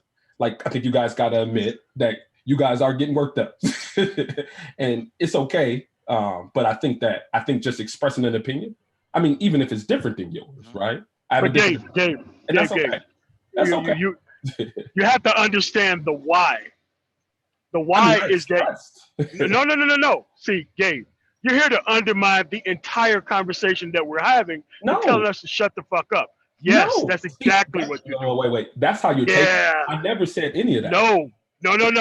It's called putting the puzzle together. Mm-hmm. What puzzle are you putting together? Because I didn't set down any pieces. I don't know what you're talking about. Gabe, I know, Gabe. It's that simple. I do this for a living, by the way. Well, I don't know what you're doing, but it doesn't really have any basis to what I'm doing. I think. Okay, who disagrees with what I just said on the panel? Who disagrees? I don't disagree, but I'm gonna say it this way. I don't disagree, but I'm gonna say it this way. Okay. That's how it feels. But so I like. Okay, so said, that's why I asked you to undermine what you're saying by expressing a different opinion. Right, but that's why I said, why don't you come on? Because I saw what you had said. I wanted to know from your perspective, and you've done that now. So wait, some clarity. Wait. Some clarity is I'm trying to undermine all of the discussion that you fellas are having here. Absolutely by expressing a difference of opinion. But I don't I think kind that. I kind of agree with Gabe, but I know the consequences of letting shit get out of hand. Right. Yeah. That's what I'm saying. What's getting out of hand? Here Gabe, we go. You just walked away from that point too. Come on, man. Hey, Gabe, You make points and then you walk away from it. Gabe, What am I Gabe, walking away let me from? break. Hey, Gabe, let me break this down to you, Gabe. Sure. So the narrative is black men are okay with these young girls get taken advantage of. Do you know the consequences of that in the family law system? Excuse me? I don't. Go ahead and expound, please. Yeah, because I want to. Please. If they go with push that. this narrative that black men don't care about underage girls being taken advantage of, do you understand what that does? That what the narrative is in the family law system? Black men don't care what happens to young girls getting taken advantage of. And there are some legal, you're It's expressing real it. consequences to that. That's what I'm saying. Okay, so what are those consequences? Express it. Okay, well, if it's easier for them to make a case that you're a predator, and that is our culture that we allow these things. He has a point. We see it in the music industry all the time. Two Laugh Crew. Don't get it twisted. All right. Don't get it twisted, fam. hey Gabe, I've got a question going back to your point, where you're going philosophically, at least, when you were saying you shouldn't respond to everyone because of, you can't respond to everyone. Basically, I see where you're coming from of, hey, if you're up here on the mountain, don't respond to all your haters. I got that. Don't you think that you have to look at the people who are being influenced, though? Meaning, you were saying, for example, you would go talk to your colleagues if someone was giving them bad information. Sure. Don't you think it depends on your colleagues and whether they are going to do their due diligence and be people you trust versus people who are easily influenced and manipulated on how your response comes? Yeah. Yes, I agree with that. So your audience that's being influenced is going to matter. So if it's people who can be easily manipulated or out to get people, you definitely need to respond, versus if these are very educated people, know what they're talking about, critical thinkers. Hey, if some idiots run their mouth, we'll let them run their mouth because they got. So partially, because not all the time. And that's why I was asking the question is how is the influence evaluated? Is it about how many subscribers someone has that's hosting particular live streams on this information? How many people are watching? How many subscribers do they have? Like, how is this really evaluated about these individuals who are spewing this particular? I'm just it's the materiality. It's the materiality of I'm not undermining, as Man of Tomorrow is saying. Like, yeah. I'm just really no, you're not. You're not. But it's the material. I think we all can agree that it is the materiality. I'll put it this way: for the same reason that Mike and everybody else we don't want negative information infiltrating the Black Blame Brush chat sessions, because that can lead to a real consequence of what? Potentially getting the channel flag, potentially losing the channel. All of the work that you guys have done before I ever joined this going down the drain. There's a reason for that. And so it's the materiality of the threat that exists. I think it's also the context too of the society. If you are literally talking about their real world implications, you have a society that's waiting to paint a narrative of Black men. So that's also where it can get sensitive. Yes. Well, you got to stop and frisk. Well, yeah, I mean, you have to look at a lot of things. I remember I was watching a program. I'll bring this up. It was about Jewish folks, and they were talking about how they had all kind of things happen to them. And this one lady came on, and she was like, "Look, anytime somebody says anything bad about you, you got to challenge it." Says we sat back and let a lot of that go down. We didn't challenge a lot of that. And then when it built up to a unbelievable level in our society and culture, we couldn't stop it, man. And it was almost curtains for us. So anytime you see anything being bad said about you, you have to counter it. You have to counter it. You can't let that fly. You just can't let it fly. And I think countering comes in a lot of different ways. They looked at that from a standpoint of survival, and I think that's kind of where we're at with this, in many respects. Even if it means you have to take a stand and say, you know what, as a unified body, we do not endorse, we do not approve of, as Black men, the statements and comments that have been directed in the manner that they have been directed from, this particular source. Put a name on it or whatever you want to do, even if it means, let's take your approach of being more milder, a little bit more gentle. No, it's not milder in general. I mean, that's it that's is. a misconception. Milder in general, like just because someone stands on top of a hill and with a bullhorn and yells, does not mean they're super aggressive. They can be super ineffective in the way that they're addressing the situation. Sometimes individuals can respond to people by not saying too much of anything. So let me ask a question. Let me ask an interesting question for discussion there. How do you measure their ineffectiveness or effectiveness then? How do you measure that? I think one thing is how wide. So just because someone is live, right, does not mean that they are affecting and changing the mentalities and the ideas of anyone that's listening to them. Sometimes people just listen passively because it's a lot of people listening. So one thing is that just because someone's live does not mean that they're effective. Number two is that what is their ability to influence particular factors that can affect me? How can this person really affect me, right? They're whispering, they're saying this and saying that. There's been many people that say a lot of things. Well, let me ask you a question. How do you know it won't affect you? How do you know? How do you know it will? How do you know it will? How do you know it will? Because go ahead, Nagall. We've got history. We've got a great degree of history to tell us exactly how things will affect us. So these individuals, but I'm saying to you is, how can you determine what will affect you or will not, and from what sector it comes from that it won't affect you? How do you know? I think one thing is, like, a lot of times we look at historical information, right? How have online conversations been seen? How have they been exposed? And how have they affected things, right? I think that there have been cases where online conversations have spilled into the real world. But have you guys seen any of that from these individuals that you're speaking of? Have you seen any of their type of narratives or anything come to fruition? Are they even working? Like, yeah. Well, I see. Give me examples. I'm gonna need an example. I see this pernicious effects every day. I've seen some people sit down and say, "Yeah, we should have 23-year-old young men linking up with kind of derelict single moms." Not to say that all single moms are bad, but I'm not going to sit down and make a blanket statement like that. But I certainly know when you're 23 years old and you're starting out your life, that's not a position you really want to be in. We see a lot of people getting caught up like that, and we see the damage that comes from that.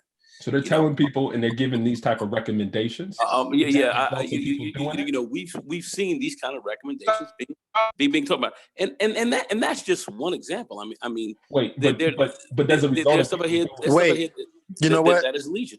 You believe in the power of word of mouth, right? So let me give you. Cases. Okay, well, word of mouth is word of mouth, whether you in certain cases or not. But the power is what you were saying. The power. It is very effective. It is very effective. So let me give you a clear point. I'll give you something solid. The behavior that we see exhibited today amongst the community, men and women. I'm not gonna make it specific. I'm gonna loop everybody in. The behavior that we see being exhibited, the negative, degenerative behavior that we see being exhibited, started from the seed of influence. Someone had some negative crap that they were putting out there. People were eating it up. And since we talk about certain classes and certain types of people, well, let's just say, I think it was Renaissance Man who kind of really defined that really well in his statement. We have some people that are easily influenced. And so people who are easily influenced are people who are extremely susceptible to things that can be considered word of mouth. It's easy for a person to follow their negative nature. We know this. We know this because every day you have to conduct yourself accordingly. Even if someone gets out of the way with you, to try to say, you know what, I'm not gonna let my old self, my personality from Chicago, wherever you might be from. I think Dr. Phoenix has said that one time. Let them know what time it is up in here. And so my thing is that when we look at this over a period of time, this is quantifiable, right? I'm gonna quantify this over a period of time. That negative influence, that word of mouth, that garbage, that foolishness, the degenerativeness begin to spread and spread and spread. The advent of social media made it bigger, badder, easier, and better for that type of negative behavior, that negative mindset to be seeded several times over, planted, and guess what? They're a harvest of that negative seed that began. So we see this in our community. How do we see this? Go ahead. There seems to be a lot of No, people. I would just like to ask him. only thing I would like to ask him is, how comfortable are you with being castigated as the central problem to everything that goes on in your community? How do you feel? How comfortable do you feel about being no positive images of you out there, but everything that has gone wrong, you are in fact being castigated for it?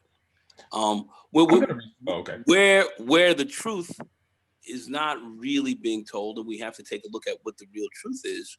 But how do you feel about being consistently castigated for everything that goes on in your community? Do you have an answer for that?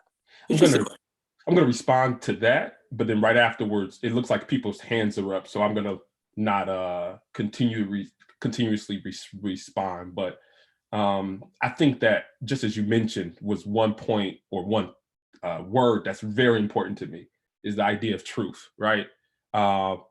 If I know that it's not true, and if I know that the individuals are malicious and coming at me with untrue information, I really believe that things are revealed over time, that where if it's not true and I'm being blamed for it, then I don't think that, like, it doesn't affect me in a lot of cases, is one thing that I've recognized.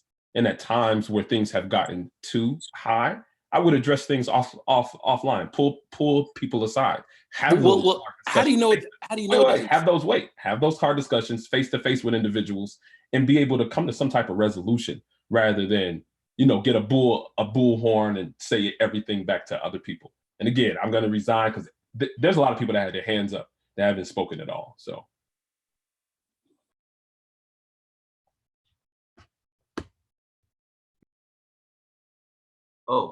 Sorry. Hello, Gabe. I'm not against you, but while you can't respond to everybody, not can't, but you shouldn't try to respond to everybody. You can't let precedent be set. And I'm gonna say this because let's go to British common law. There's some British common law that crept into US law. British common law was never written down. So whatever the judges say that was stupid or great came forward into today's law. The other thing is, crack came into the Black community in the United States and nobody challenged it. You got guys that set up crack houses next door to churches or whatever, schools. Nobody challenged it. The government of the United States, Reagan, Bush, all of them designated, they said, a war on drugs. And they went after Black people. Black people became the face of drugs in America. A lot of Black men ended up in jail because of this so-called war on drugs, some of them for life. So sometimes you can't let these things go. You gotta attack it as soon as it rears its head. You gotta take it out.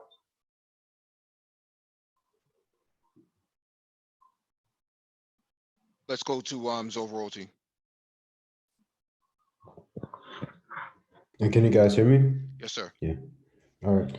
Yeah, Gabe, the reason why you have to counteract any negative imagery that comes against that's shown of Black men is simply because in this country, Black men already have a negative imagery.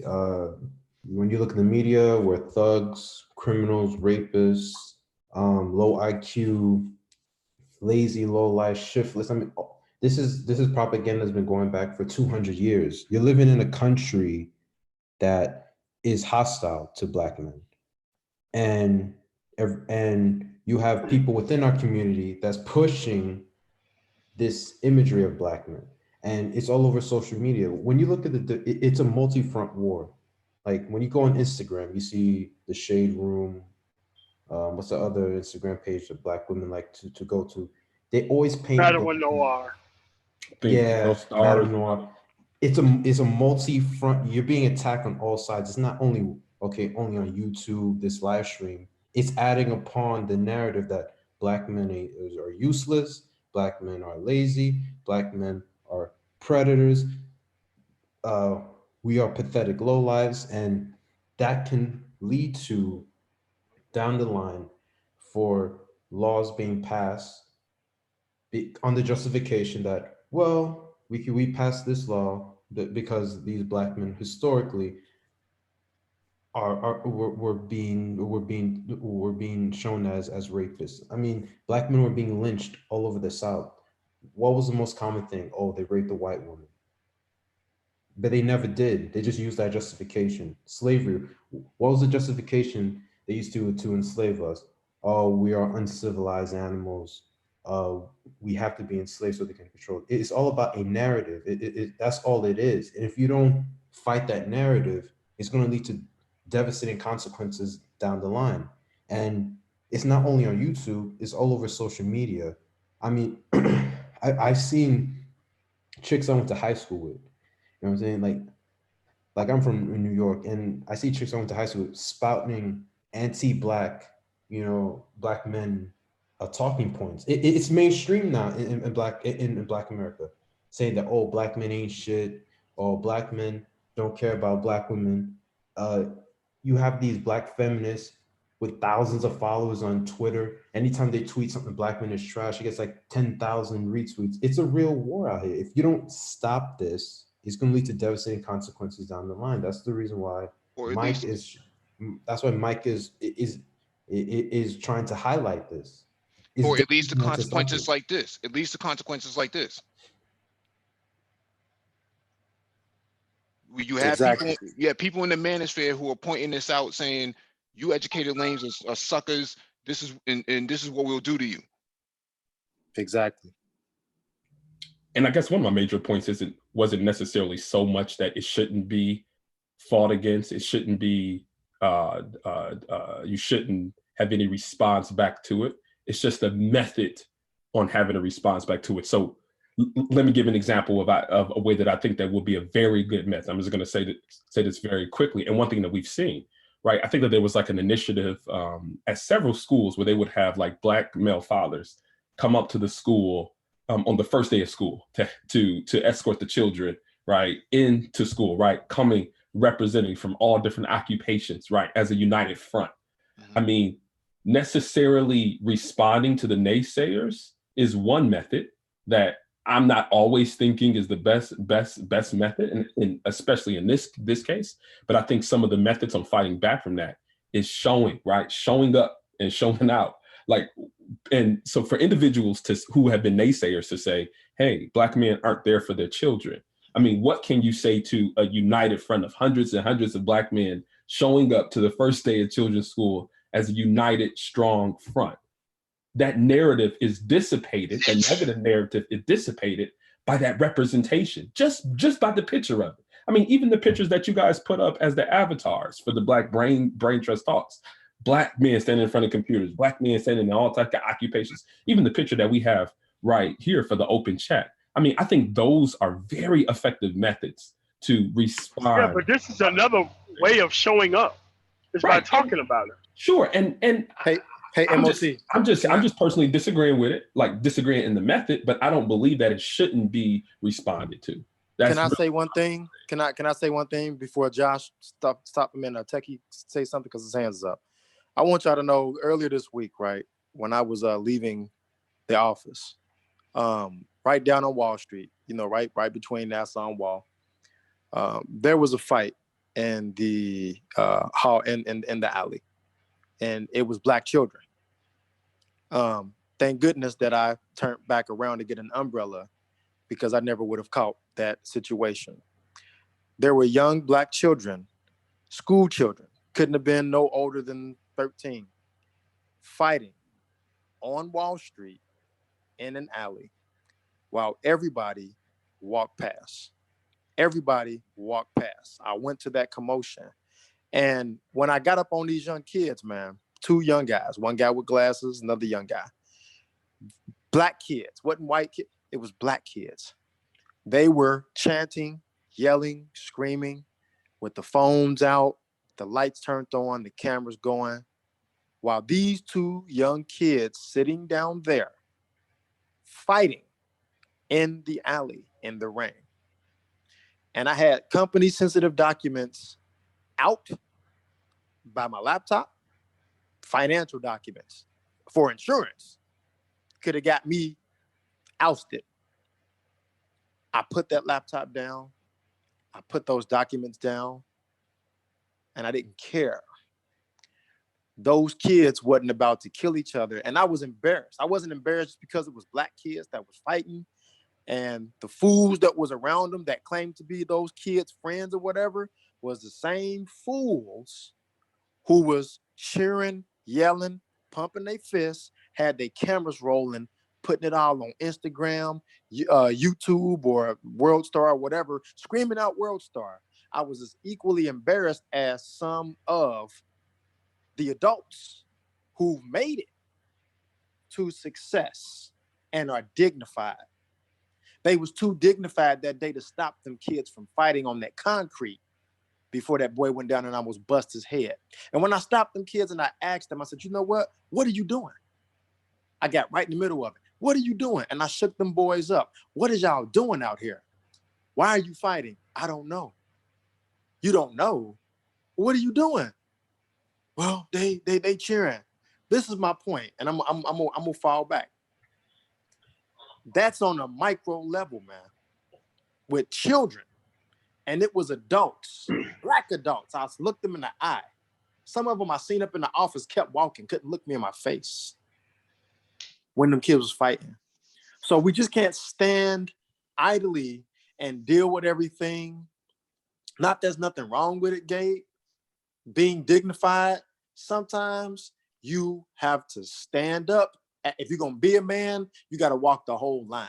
And sometimes being dignified and being educated, guess what? At the end of the day, I'm a man. We're men in our community. So we're not just gonna have to keep standing by, dealing with everything diplomatically in a sense. We have to shut the foolery down. Yeah, that could have been Gabe in that Audi. You know what I'm saying? Go ahead, Yeah, Josh. Mike. Yeah, that's not even necessary, but sure. Like, why gotta be me and the Audi riding by? Well, it could have been you. Could Why? have been Like, anyone. It could As have a been any youth, one of as a them. youth, Yeah. So why though? as a youth. No, seriously, as a youth. All right.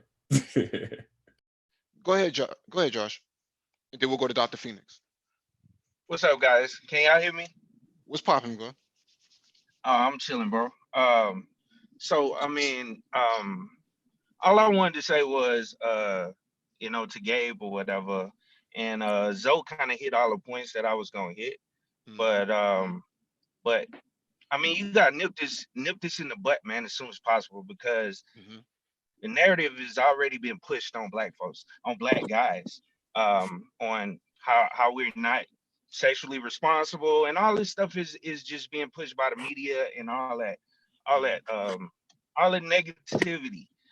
And I kind of related to the narrative that's being pushed in rap music. That's why I say I have a love-hate relationship with rap music. I like the music, but at the end of the day, it pushes a very negative stereotype on Black men. And I mean, and we just got to nip that in the butt. I know it's kind of nothing you could do about that machine, especially when it comes to rap music and how it influences our youth. But at the same time, we got to push that narrative at unapologetically, and you got to fight at some point. At some point, turning the other cheek ain't gonna fucking. I mean, I'm sorry. Turn the other cheek ain't gonna cut it. You know what I'm saying? You gotta push the narrative. In my opinion. What are you guys saying? I agree with you, Gabe, as well. But at a certain point, that narrative has to be challenged. Otherwise, people will only see the negative side of it. Just like the rap music, how it influences the way the world sees Black people. They see us as thugs. They see us as, walking across, you gonna walk across the street because you see a couple of Black guys walking down the street. You gonna white people walk across the street, or whoever, somebody walk across the street because they scared. They think we're gonna follow those stereotypes that are being pushed. So you got to push back on it at some point. You know what I'm saying? And so, I mean, that's all I got to say. Yeah, Jenks Morton talked about that extensively. That the first thing that what BWs do is they go to the most negative thoughts about Black men, and what he's trying to do is push a different narrative so that they wouldn't go to that. Psychologically speaking, they would not result to that. All of their thoughts were pretty much negative in the documentary. Yeah, and Mike, my whole band, oh boy, critical points, Mike. But that's exactly what we talked about. And he said that you have to now challenge a lot of that narrative. He came in with very hard facts, cold, hard numbers that he had researched, and really came up with what we really did look like, and it countered that narrative. I find it very interesting that most of us have never even heard of this documentary. That is not an accident. Let's go to Dr. Phoenix. But that documentary did come out to counter a lot of this stuff. You can't let the stuff run amok, and we do have counters to that, and we got to put that out there. Go ahead, Dr. Phoenix. I think Dr. Phoenix might be away for a second. Dr. Phoenix, can you hear us? Might be on mute. No, you guys hear me? You have to put some volume on your mic, brother. I don't know what the hell is this. Are you in your Infinity? Can you guys hear me now? Yep, we can hear you. All right. All right. My take on this is purely one that I think Gabe is not understanding, that this is how you start political campaigns against people. If we just look back to what happened during Nazi Germany, the Nazis said the same thing. Oh, these are just benign conversations. They're not going anywhere. But yet the SS continued to talk, and those whispers became conversations the media started having, and then the media influenced society, and then society started to talk about the Jews, and then eventually it led to political action. This is how the Nazis got voted into power in Germany.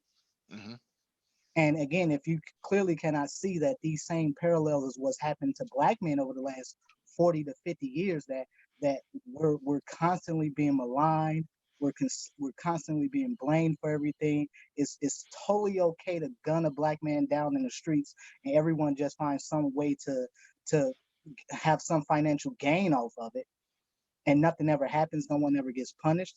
These are and why? Because these kinds of conversations happen that Black men have not, at least the Black men that should be talking, have not spoken on, have not fought back against.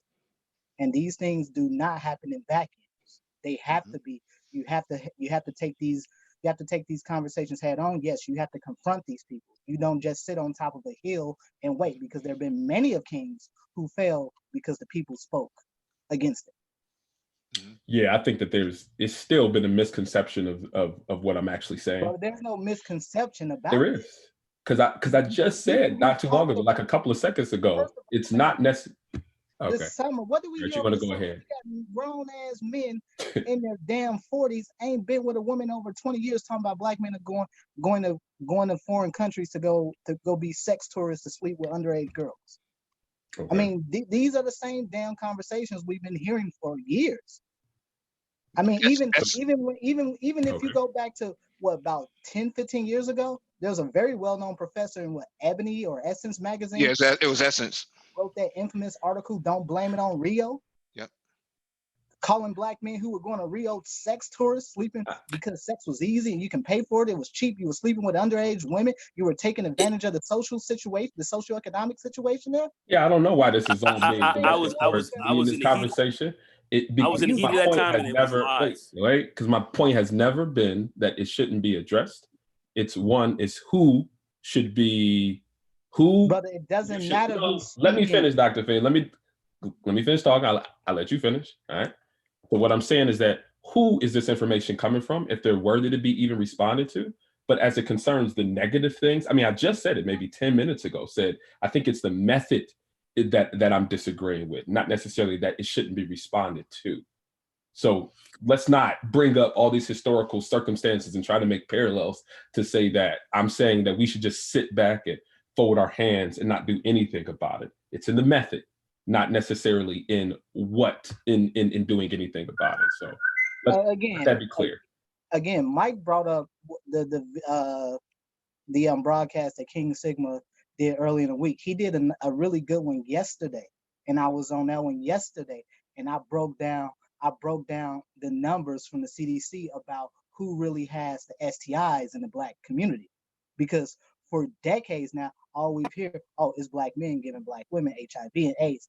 I broke it down. You had rates of HIV among black men that were damn near similar to heterosexual Latinas and white women. Black women had more than twice the rate of HIV that black men had. And I broke this down. I broke it down about infertility rates, who really has chlamydia, which is one of the number one causes of infertility in black women. I broke this down on his channel yesterday. Went straight to the CDC, put up facts, indisputable. And it wasn't from 10 or 15 years ago. It was from 2017, less than 2 years ago. You know something, Doctor? I just want to say this, Dr. Phoenix. You know, it was funny. I was on another YouTuber's channel a couple of years ago, and I had gone through the CDC numbers as well, and I had seen that black women, especially in the South, were one of the fastest rising cohorts of HIV/AIDS, and I couldn't understand why a lot of black men weren't getting it. And I was just sitting there saying, what is this? What's the vector? What's causing this? And we had speculated it might be, increased IV drug abuse as it was starting to rise in the community, but some of it didn't make sense. I think now that vector is the white man. It is, brother. And they were tracking this man, this DJ Kid or whatever. They've been tracking him for years. Icy Hot Stunner. Icy Hot Stunner. They were tracking this Icy Hot Stunner for over the last 10 years and others. And it didn't sort of make sense to me until this came out. And here we see the CDC sat on it, stayed quiet, didn't bring this up, knew about this man for well over 10 years. And we see a rising rate in black women with AIDS, and it's the white man that's the vector. And I didn't think about that. I didn't think that has been the one case. of the things. That's what when you look at intravenous drug use, black women had twice the rate of it that black men did, and it was low. We're talking it was like 16% for black women. It was about 6-7% for black men. One of the questions I have about this thing about IV drug abuse in white men. Damn. Yeah, that's what. One of the questions that I had about what's happening now. And I just want to say this very quickly, DE. That's why you got to fight these negative. And that's exactly why I did it, because narratives that coming out against you, because these once again are lies, and they're designed to make I did it, because King Sigma. Go ahead, Doc. Go ahead, Doc. No, that was my point, because that's exactly why I did it, because King Sigma had asked me to be on this panel a couple days prior. I told him I'd be available, and I wanted to come on to dispel all of these lies and just myths about black men going around spreading HIV/AIDS. When we know it was true, it's not even true. Believe it or not, the rate with the group of black men that had the group of people in general that had the highest rates for HIV were actually male to male sexual contact. Were black men who had male to male sexual contact. Those were the highest rates.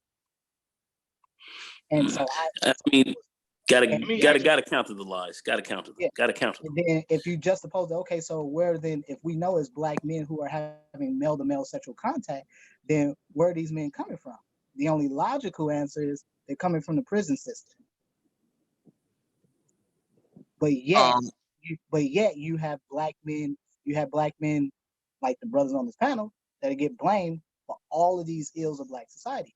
And you just cannot idly sit by and just say, oh, well, these some nobodies talking. It don't need to be nobodies. It were nobodies talking in Germany, but that didn't stop them from rounding up Jews and putting them in internment camps and subjugating them. Mm-hmm. So these facts have to come out. It doesn't matter who the message is coming from. If you get enough people talking, that's all that matters. Let's go to our Renaissance man. Oh, my bad. Yeah, no, I was going to also add, kind of going back to Dr. Phoenix talking about Nazi Germany and all that. Same thing in this country with drug laws. When they originally outlawed drugs, you see in the wave of marijuana becoming legal and all that, but it was stereotypes of black men, Hispanic men, that led to basically drugs becoming illegal in this country, stereotyping people, and it just created a hysteria. So that's one example of just in this country in general, any sort of narrative can just be taken and turned. And I was also going to add, maybe y'all know the answer to this. I know like 10 years ago, the knockout game was crazy. And I think, did it end up being proved it was a myth?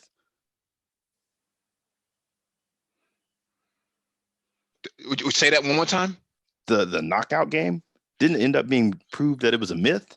Absolutely. Ran wild with it. Yeah. They took one YouTube or World Star Hip Hop video and made that and expounded on this that this was some kind of hazing strategy that black males were using, and it was never the case.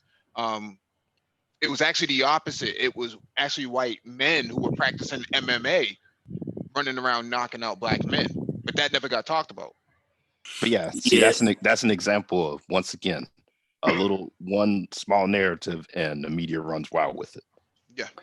And we've heard a lot of this stuff being talked here, literally on this black sector of YouTube, where it comes back on you in these negative ways, not only from black women, but unfortunately from other black men as well, which is particularly disturbing because, here you have supposed to be, other black men, putting out narratives that are destructive to themselves, which is, and the thing about it is that they're not true.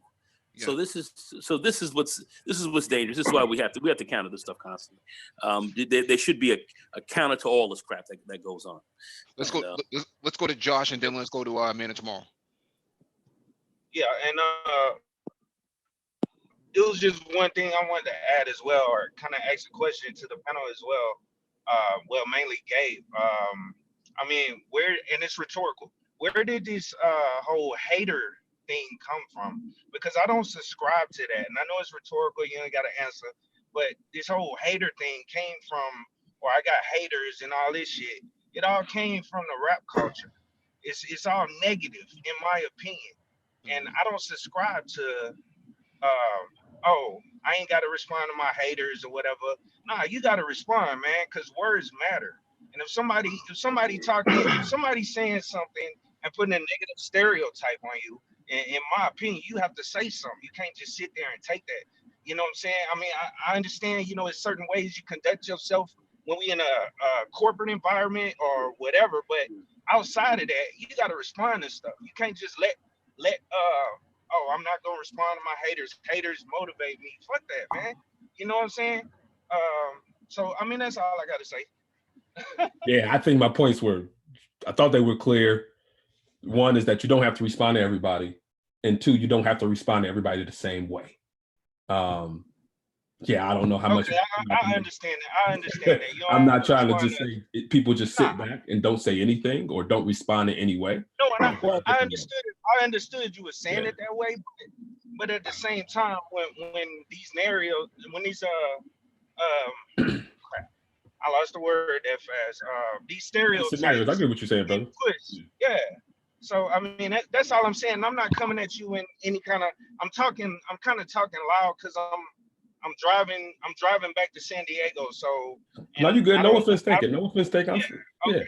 All right. Yeah. And Well, I'm not coming I- at you negative. So that's Yeah. all I'm trying to say. Go ahead. Well, I think the point what I'm just trying to make to Gabe is simply that YouTube and social media alike serves as an echo chamber.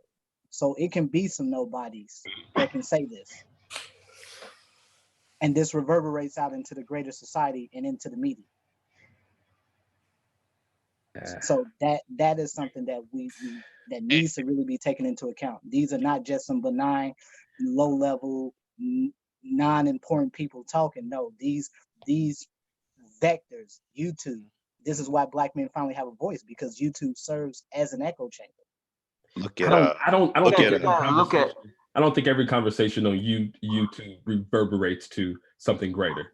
Oh, really- it absolutely does. It absolutely. look at the pop. Look Gabe, at I can't agree with Hey, you. Mike. Listen, Hey, I Mike. can't agree with you there, Tell me Gabe. about Soledad O'Brien. not every. You really believe every conversation on YouTube? There, reverberates to the conversation? we just had Nikki Taylor on here last week talking about that they have special designations for people who are monitoring content. So wait. Just because people are monitoring content does not mean it makes it into the mainstream media. And It reverberates absolutely out- does. No, We've it had doesn't. No, it It's a doesn't. we've multi-front had- war. How do you Gabe. quantify that? It's a We- multi-front war. we've had several people from the mainstream come into the manosphere and respond to a lot of comments that were being made. What's this? I didn't say some. I said No, I'm saying not every. it doesn't matter if it's every. It just matters that at least. That was my only point. How are you arguing against me saying every? I said every. Well. Because it doesn't- because you're- Every is because- not legit. Every Yeah, is not because you're legitimate. being. They ain't every of anything. Yeah, but there's no 100% of anything. But what I'm saying is there's enough. There's enough of a response, and I think when you try to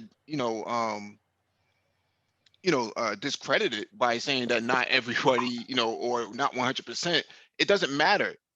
What matters here is YouTube, social media is a very powerful tool now. We've seen it. We've seen it be weaponized against Black men in the past. In 2015, with the whole holla back movement, it was weaponized against Black men. Very dangerous campaign. Yeah. I was going to say, if you want to see the power of social media, not obviously looking negatively at Black men, but look at what social media did for Popeyes and that chicken sandwich. Oh, absolutely. I mean, I don't know why everybody. Well, If I mean, say we shouldn't every- respond to it. We should just eat the sandwich, right? I don't understand why, if I say not every conversation, people are bringing to me the most popular conversations. All right. Oh, all right. Let's go I don't to Zor understand. Royalty. Let's go to Zor Royalty. No, the whole point is it's a multi-front war. So, like for example, remember that Madame Noir article that came out a couple years ago that said Black men are the white people of the Black race, whatever that stupid The white supremacists of the Black community. yeah. But you have to understand the origins of that. Like those talking points came from YouTube. Remember, there's a sector in YouTube that talks about Black men are trash, Black men are trash, Black men are trash, and is from big channels, it's from small channels. However, that talking point became popularized. Now, when you go on social media, you go on YouTube, when you go on Twitter, you go on Instagram, you see these Black feminists retweeting that whole nonsense. A second thing too is Gabe says like, oh well, we have to respond it another way, and his way of like responding to this negativity is cool. That's a cool way, show that brothers are productive. Like all of us brothers who are here are productive, going to school, going to college, trying to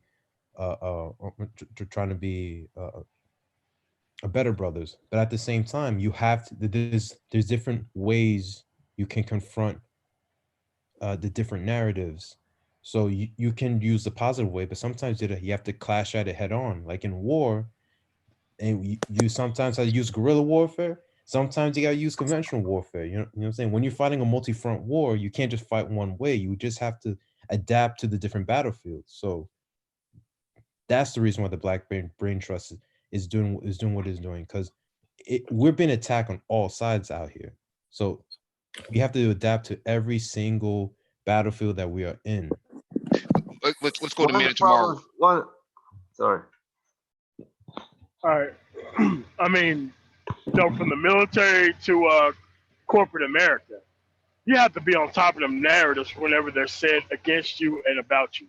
Like, okay, so what Gabe is saying is that he don't think it's the method. But what everybody else is saying is, here's the result of not doing anything.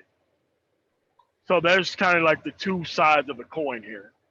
So it's just like he doesn't agree with the method of just responding to people just to be responded to. And we gave all these historical examples of here's exactly how things can go wrong by not doing anything. I think that's kind of where we're at on both sides of the issue here. So that's about it. So let's go to DE Raptor then.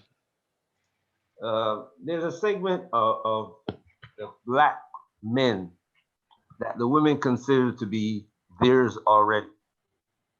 It is the other segment, the Black men who either walked away from them or the Black men who they're trying to get but can't get in line. And Gabe got to see himself as the ones who they can't get in line. Those are the ones who they're going after, because they already got the other guys. Those are the guys who come up with the talking points that defend the women.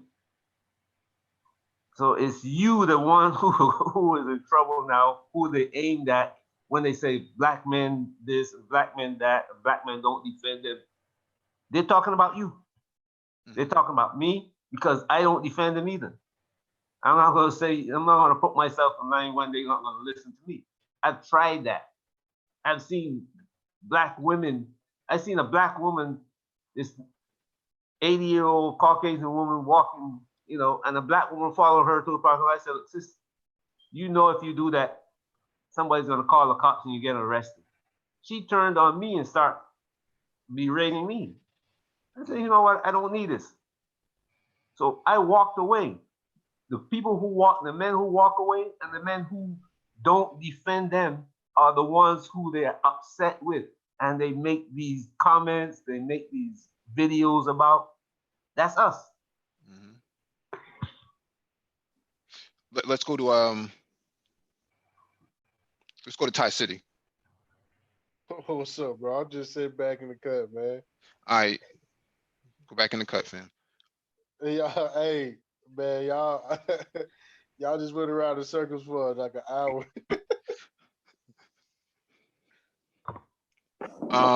Nagone, you have something you want to add? Gabe, it's your fault, man. Hey. It's your fault, Gabe. You let this happen, man. Hey, who's telling me that? Who's telling me that? You responsible for this shit, man. Who's telling me that? Man, 700, over 700, maybe thousands. It's your fault. Yeah, Oh man, it's your fault, man. Everybody got something to say. It's your fault, fam. Yeah, Yeah, I mean, I think it's important to have these discussions. What I heard earlier, Nagone heard it for himself. It's something that needs to be addressed. I mean, we heard a live stream last week where a BW says she keeps a blicky by her nightstand because she's worried about BMs. But in reality, it's this icy hot stunner running all up and down the region, giving it to them. And she also said that it was Black men running around giving them AIDS. Do you remember that? Yeah. That was said as well. Yeah, that BWs should be careful about dealing with BMs because they're the ones that's going to infect you. Only for a day later, this comes out. But yet she's sleeping by her night table. She got the blicky ready for you, Gabe. Blicky ready for you, fam. I mean, who said I don't got a blicky waiting? I mean, I'm not saying you got. I'm saying, but she got a blicky waiting for you, fam. And again, is why you the bogeyman, family. You the bogeyman out here. Listen, I don't got nobody room to be in going to somebody's nightstand but my wife. So I don't even see myself in that situation. Nah, Gabe. I'm not saying that you're gonna come walking up in there individually. Well, you said she got the Blackie waiting for me. You said it's by this is the collective. This is the collective, Gabe. You need to have a They brown laying hot for weave. your ass, fam. We need to have a brown hot weave waiting on them then. Some brown hot weave. Brown hot weave. Yeah. And again, that's why I did what I did yeah. yesterday over at King Sigma's channel, was to go through these hard numbers, and you can see it in a very clear. There was a very clear, stark difference between the rates at which Black men have HIV and all these other STIs versus everyone else, and specifically versus Black women. And if you were to look at the numbers, it was pretty damn clear. In fact, Black men numbers were closer to white women and Latinas, excuse me. So that's why I did what I did, because that's all I can't think of a time in my adult life where I haven't heard bull crap like that. And I just wish more brothers would, especially those of us that are in healthcare, that we know what the numbers are. We know it. We know it ain't Black men out here doing this, but these have been the narratives for decades. The funny thing, go ahead, my bad. Go ahead, brother. Oh, I thought you were finished. The funny thing about when I start thinking about this whole situation is that you can see that everybody in the CDC, they're watching these guys, the policemen or what the police department is watching this guy. They are not taking him out. They left him in there for years and years and years. And women are not seeing this, or they're not seeing this, but they don't want to accept this. They're leaving this fool in there that destroy women. And the Black women are not saying, well, Black men are not responsible for taking him out. These people who are in authority are supposed to do it, but they left him to do that to us. And how many other people, I wonder how many other men they left in there to do it. These Black women are not asking these questions, which are really, if they start asking these questions, they will really have a problem to deal with and should start dealing with it. What's even more frightening is look at what the picture that's really being painted. What that really says. I don't see anybody talking about that. Yeah. What needs to also be called out is the people who act as enablers for those people that that Mike and everyone else is talking about, that's spewing the garbage. Because let's keep it 100, there's Black men who's enabling a lot of that stupidity, and they not speaking out on it, and they got platforms. They joining right into the Maggle Fest and stuff like that, and Stunner Fest, and roof dropping and spinning. So a lot of the Black men over in there enabling a lot of that, laughing, kikiing, giggling, snickling, going right along with it. Those guys know who they are. They can say what they want and say it's about subscribership, or say it's about views, or say it's about monetization. Keep it 100. Again, those are the people who enable it and who give oxygen to it. They give fertilizer to that soil, because they don't shut it down, and they invite those people who put up those live streams that say these type of foolish things, and give that fire the oxygen and elements that it needs to continue to burn and spread. And they know who they are in our community. Just to keep it 100. I ain't with it. Like I said, much respect, Gabe. You're a good brother. Nothing personal against you. You're a guy that's here on the Black Brain Trust. And I believe, honestly, like personally, I never met you. I believe you about the right thing, because you wouldn't be here and we wouldn't be talking.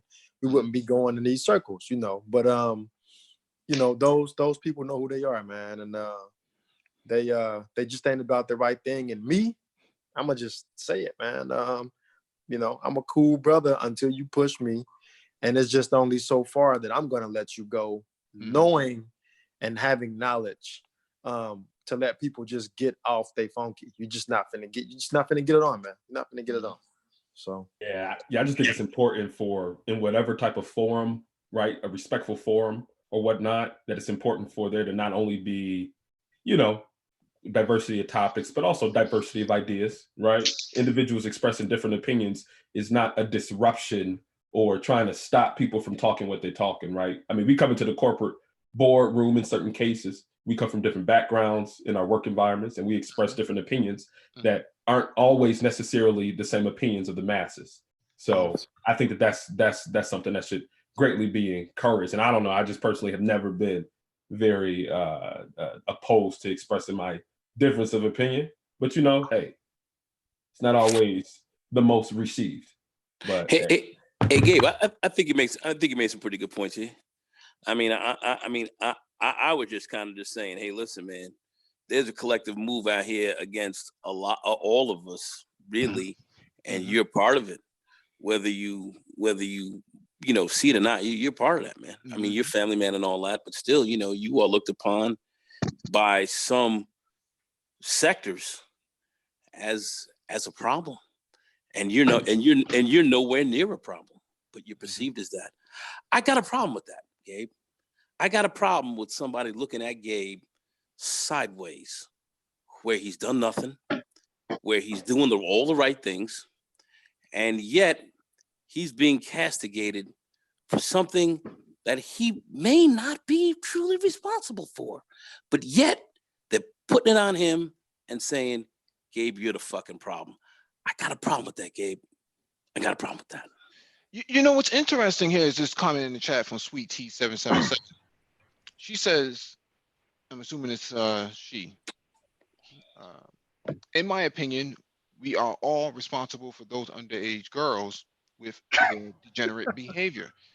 Their parents first, those who saw and said nothing second, and those of us who could be mentors last. See, but when Black boys are failing, when they're in need, there's never a collective, sort of, What the hell is the constituency. empathy at? Yeah. What the hell? But what about the Black woman or the Black female that sold this woman to this child And that's what we talked about yesterday. to this man? But yet nobody's talking about that. But yet people are talking about the 13-year-old. Listen, there are laws against that, so we know that's evil. We understand there are laws against this. But what about the other females that were pushing this young underage girl on this man? I would like to hear Sweet T expound on that. But some female was doing that. That's a problem. I don't see anybody addressing that. I would like to hear Sweet T expound on that. I don't know. Man, look, I don't believe she thought that. I don't believe she thought that way through it, or he, whoever this person might be. But I don't think they thought through that. I don't believe that they did. They don't care to. No, they don't. Exactly. And this is what we discussed over at Keaton Sigma's channel early yesterday. This is the problem. No one is not talking about all of these mothers that were selling their daughters, that were selling and serving their daughters up to this guy. The problem is well, Black men didn't do this. Black men are giving Black women HIV and all these other STIs. But no one never said, what are we going to do about all these Black women who are pimping their daughters out to this guy? Now, there has not been one. The usual suspects who talk all this crap about brothers ain't said nothing about that. Hey, Dr. Phoenix, that's a problem, isn't it? Hell yeah, it's a damn problem. It's exactly why I came on his channel yesterday and broke down these numbers on STIs and Black men. That's why I broke it down. And I certainly understand why you did that. And that needed to be done. It's very clear. I had pie charts, I had bar graphs. You can see the numbers as clear as day. And yet we've known, I mean, just anecdotal, we've known for decades, brothers ain't out here doing this. Well, even when you go back to some of the very first cases of HIV/AIDS in this country, you had the guy that played the father on the Brady Bunch. You had the porn star John Holmes. John Holmes was known to be messing with black You know, the women. And he CDC. go ahead, bro. I'm sorry. No, I was just going to say that the CDC was on NPR maybe about 2017, I think it was. And they were breaking down these the statistics, and you had some BWs call into the NPR show and was basically going back and forth, tussling back and forth with this man, and they would not accept the statistics. They fought and tussled with these people from the CDC using the CDC statistics. But I broke down the herpes numbers. I broke down why you have black women getting so many cesarean sections, why black women are having so many hysterectomies. I broke down all of that. Mike, you got to find that CDC thing. I'll post up some of the links I put up in King Sigma's chat. I got some of the links. I'll post it. Yeah, I just happen, I have XM in my car, so I just happened to be listening to it when I was driving. I wasn't able to capture it, but I find that strange. So I mean, but these are narratives. You know, no offense to the brother Gabe. Love the brother, great brother. But again, you do have to push. When am I don't understand how I keep getting brought up. because brother, I don't think you understand how you sound on this panel. I don't think you understand my points. Like, I understand your point, brother. I think Man of Tomorrow just pointed out the points. Like, I don't understand. Here's the problem, man. These it doesn't matter how small you think the voice is. These voices are not benign. These small voices become a larger voice. It gets reverberated through YouTube, and that goes out into the larger society, into the media. Do you honestly believe, man, you can see all these black men being killed on camera? Not all. And there's no systemic level of complicity that's happening in black society with what's going on with black men. You cannot have systemic levels of failure among black men and think that there's no systemic cooperation happening in black society. You cannot. I don't know what point you're trying to prove to me. Because again, Gabe. What is the point you're trying to prove to me? Because all of this ties into the conversation tonight. What is the point that you're trying to prove to me? I'm trying to understand the point that you're proving to me. Brother, why are you being naive? No, I'm saying express it. The point clearly. is simple, man. The point is pretty damn simple, brother. You have to respond to propaganda against you. If you don't, that becomes the narrative about you. That is simple. That is what every other person has said on this panel tonight. So you think my point is that you don't respond at all to any type of, are you thinking that I'm saying that there's no response to any type of propaganda? You think you can pick and choose who you respond to? That's one, but also what was my disagreement here that I said? No one ever said you disagree with anything. No, I said you my have disagreement with how you respond to the comments. I'm gonna Hey Gabe. Hey Gabe. You didn't want to say what you want to say. Hey, wait a minute. Wait. Hold on, fellas. Gentlemen. Gabe, can I say something? I mean, and sure. I want to say it with respect. I don't want you to take it and internalize it personally. And for the panel, for the listeners out there, I don't need y'all to please don't gaslight what I'm about to say, because I'm saying it. We being having an honest, open conversation. This is constructive. I think probably what we all want to say, or some people want to say, is that it's not that you're disagreeing, because you're not. I would say that it's rather the way that you're approaching it with, in terms of severity, it's soft. It's a soft approach. And there are times where it is, but I'm serious. I'm not laughing, not joking, not playing. I'm just saying, like, you're entitled to it. That's okay, but this is what I'm trying to say. I'm not trying to disrespect you. I'm not that guy. That's not me. I don't do that. I'm not a disrespectful brother. I'm a peace-loving brother. We'll go to war in a minute, but I love peace and I'm about the right thing. But I'm just saying, I think that's how it's coming across. Is like sometimes you take a soft approach, but but sometimes you can't take a soft approach. And I think your approach is it's the soft approach where we don't need the soft approach. We need the approach that's like, you know what? Punch in the mouth. You know what? Nope, I'm going to block you. I'm going to stand in front of you. I can't be soft with you. Listen, everybody's entitled to their own opinion. You considering something soft is not the same consideration that I have. And yeah. That's okay. But like I said, I just I'm wanna not I trying to just wanna disrespect point you. something out. I just want to make sure you understand that by me saying that, I'm not attacking you. I'm not disrespecting you. I'm just saying, I'm not saying you're soft. I'm just saying the way that you're dealing with it. You can be the baddest, brother in the room, but it doesn't mean that, we can't approach things as soft. Everybody. And that's funny because I think you're doing exactly what I presented, right? I said that the way that the approach to responding to the individuals wasn't a method that I would agree with, right? You're not agreeing with the method that I'm suggesting, right? So I think that it's the same on both sides. Let's go to Josh. Josh tried to jump in. Yeah, I just wanted to point out, Gabe, you do know what the last apocalypse was about. You mean with the black women that were flagging everybody's channels? Nah. This is overall YouTube. The last as it concerns content and people being as it concerns content, they had a apocalypse. The last one was dealing with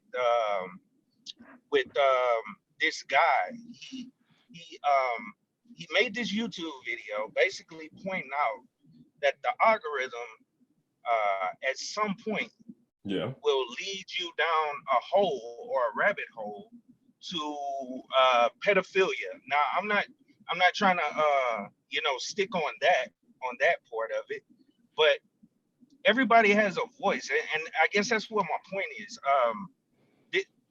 Whether you believe somebody is small or not, on YouTube, it will come up at some point, and I don't want my kids to hear rhetoric out there where that's non-conducive to the black men without seeing some type of argument. It doesn't matter how small the channel is. It doesn't matter who put up the video. The algorithm will pick it up at some point when you clicking on the recommended videos and all that stuff. So you have to push back. I guess that's my whole point for saying this, because I mean, I heard you make the statement basically saying that certain people are small or whatever. It still will come up on the algorithm. That's so as it concerns. So Mike brings this up pretty often. Somebody that is speaking about during the time of automation, there would be the best way that people will eat will be utilizing their hunting skills. Has that been a message that's been reverberating around YouTube? Has that been something that has caught attention and people who have susceptible minds are attaching themselves to? Is that a message? Within the demographic that has? I know you. Within the demographic it has. So there's been this idea of what masculinity is, and it should be that you should be out there hunting your own food. But in reality, they don't really have a clue that you cannot hunt protected animals. So there has been a reverberation of that message within YouTube to where people are really attaching themselves as a response to automation and the loss of a lot of the menial jobs out there that automation would take on. Individuals are taking on adopting hunting. The Luddites are saying this. Yes, there is a considerable amount of Luddites that are saying, this won't happen, and if it does, this will be the countermeasure, is to go out there and hunt squirrels. Well, pigeons. I think this is what you and I think was it BGS and a couple other brothers you all over at the brother Gabe talk. I heard the replay on that, and that was some wild stuff that was getting said over there. I look, again, this goes to the point. If people think this is what defines what black men do in the 21st century, this is how you're going to survive in the 21st century. I mean, this is insanity. And yes, you do need brothers to push back, even if these conversations are made by people you may see as insignificant. Again, those words were not from an insignificant person. They're a whole brigade of individuals on YouTube that think just like that. I'm sorry, I'm not speaking. These are the kinds. There's something that need attention. Hey, you know, some If you want I to just, hunt squirrels, let them hunt squirrels. Let us see if it work out for him. I well, mean, It might taste I like just chicken. wanted, I just wanted facts. to be, I just Hey, wanted this to take be like chicken clear. and they like it. Let them run with it. Hey, let's just be clear. This is not about Gabe. Okay. At the end of the day, people are kind of, you know, No, they saying it though. no. Somebody just said, I gotta- Gabe, I want you to be clear. This is not about you. People are kind of pushing against. Hey, listen, man. You know, we can't let anything just, you know, we can't let certain things slide by. Mhm. I think, you know, the key thing here is the narrative that people, you know, that some folks are trying to paint, and that we have to kind of, you know, counter that narrative on a regular, consistent basis. That's the real take-home message here. This is not, and Gabe, I definitely don't want you to feel like this attack on you, because quite frankly, the narrative that some of these people are trying to push is an attack on you. You follow what I'm saying? So I want to make sure that is clear, and that we're clear here, because you know, I got nothing against you. I don't think anybody does. I think No, not at you're a all. stand-up Not dude, at all. and you're a stand-up dude, know that intelligent guy, and you know, got a lot of, you know, they got a lot of butter-late stuff going on. So I just want to make that clear. I'm disturbed when somebody puts out a narrative that attacks Dr. Phoenix, that attacks Mike, that attacks Gabe, that attacks Ty City, that attacks anybody. I'm disturbed by those narratives being out there that are castigating and painting a very, very, very, very ruinous picture of us. That's a dangerous one, and that we have to challenge that. I just want that to be clear. This is really not about you. So I just you know, if you feel a little bit defensive, I can understand, but come off of that point, because man, we ain't coming at you, family. I just want to make that entirely clear here. I want to make sure that that's clear coming across. Yeah, and Gabe got hands, so we don't need to. Hey, listen. No, his hands are calibrated. I have no hands for anybody on this panel, so. Look, no. I want to make something really clear, Gabe. This No, Dr. Fizz, we ain't cool, man. No, forget that. No, I just want to be clear, brother. This is not about you specifically. This is just about, in general, addressing these narratives out here. We really, you know, I'm a firm believer, we really do have to tackle it. You know, I've talked about this plenty of times before on panels where, you know, with my history of being in healthcare, this is the kind of stuff I run into, brother. This kind of silly talk. This is like crack baby talk. I run into this quite often. Yep. Where I meet these kinds of folks and they're telling me all kinds of crazy stuff. Mm-hmm. So again, you do have to tackle it, because you have a lot of people who pass off irrational thought as rational thought. I actually think one of the gentlemen, I think Renaissance Man, has his head up, but he made a point too that you got to attack it from multiple points or multiple methods and strategies. And even I think the Golem had brought up the art of war, right? You don't just attack your enemy in one way. So I think that, you know, there's different ways to skin a cat. Yeah, it's let your hands go, Gabe. We're gonna need you to let them hands go, brother. Listen, it's to shape your enemy. Like chicken. Hey, and if it works for you, let it happen. We need you to let your hands go, brother. We need you to let them hands go. You know what they tell us? You know what they tell us? Let your hands go. You'll win the fight. Let them hands go, baby. Yeah, well, let's go to Renaissance Man, and then we'll close it out. Yeah, no, Gabe, I think I get your point.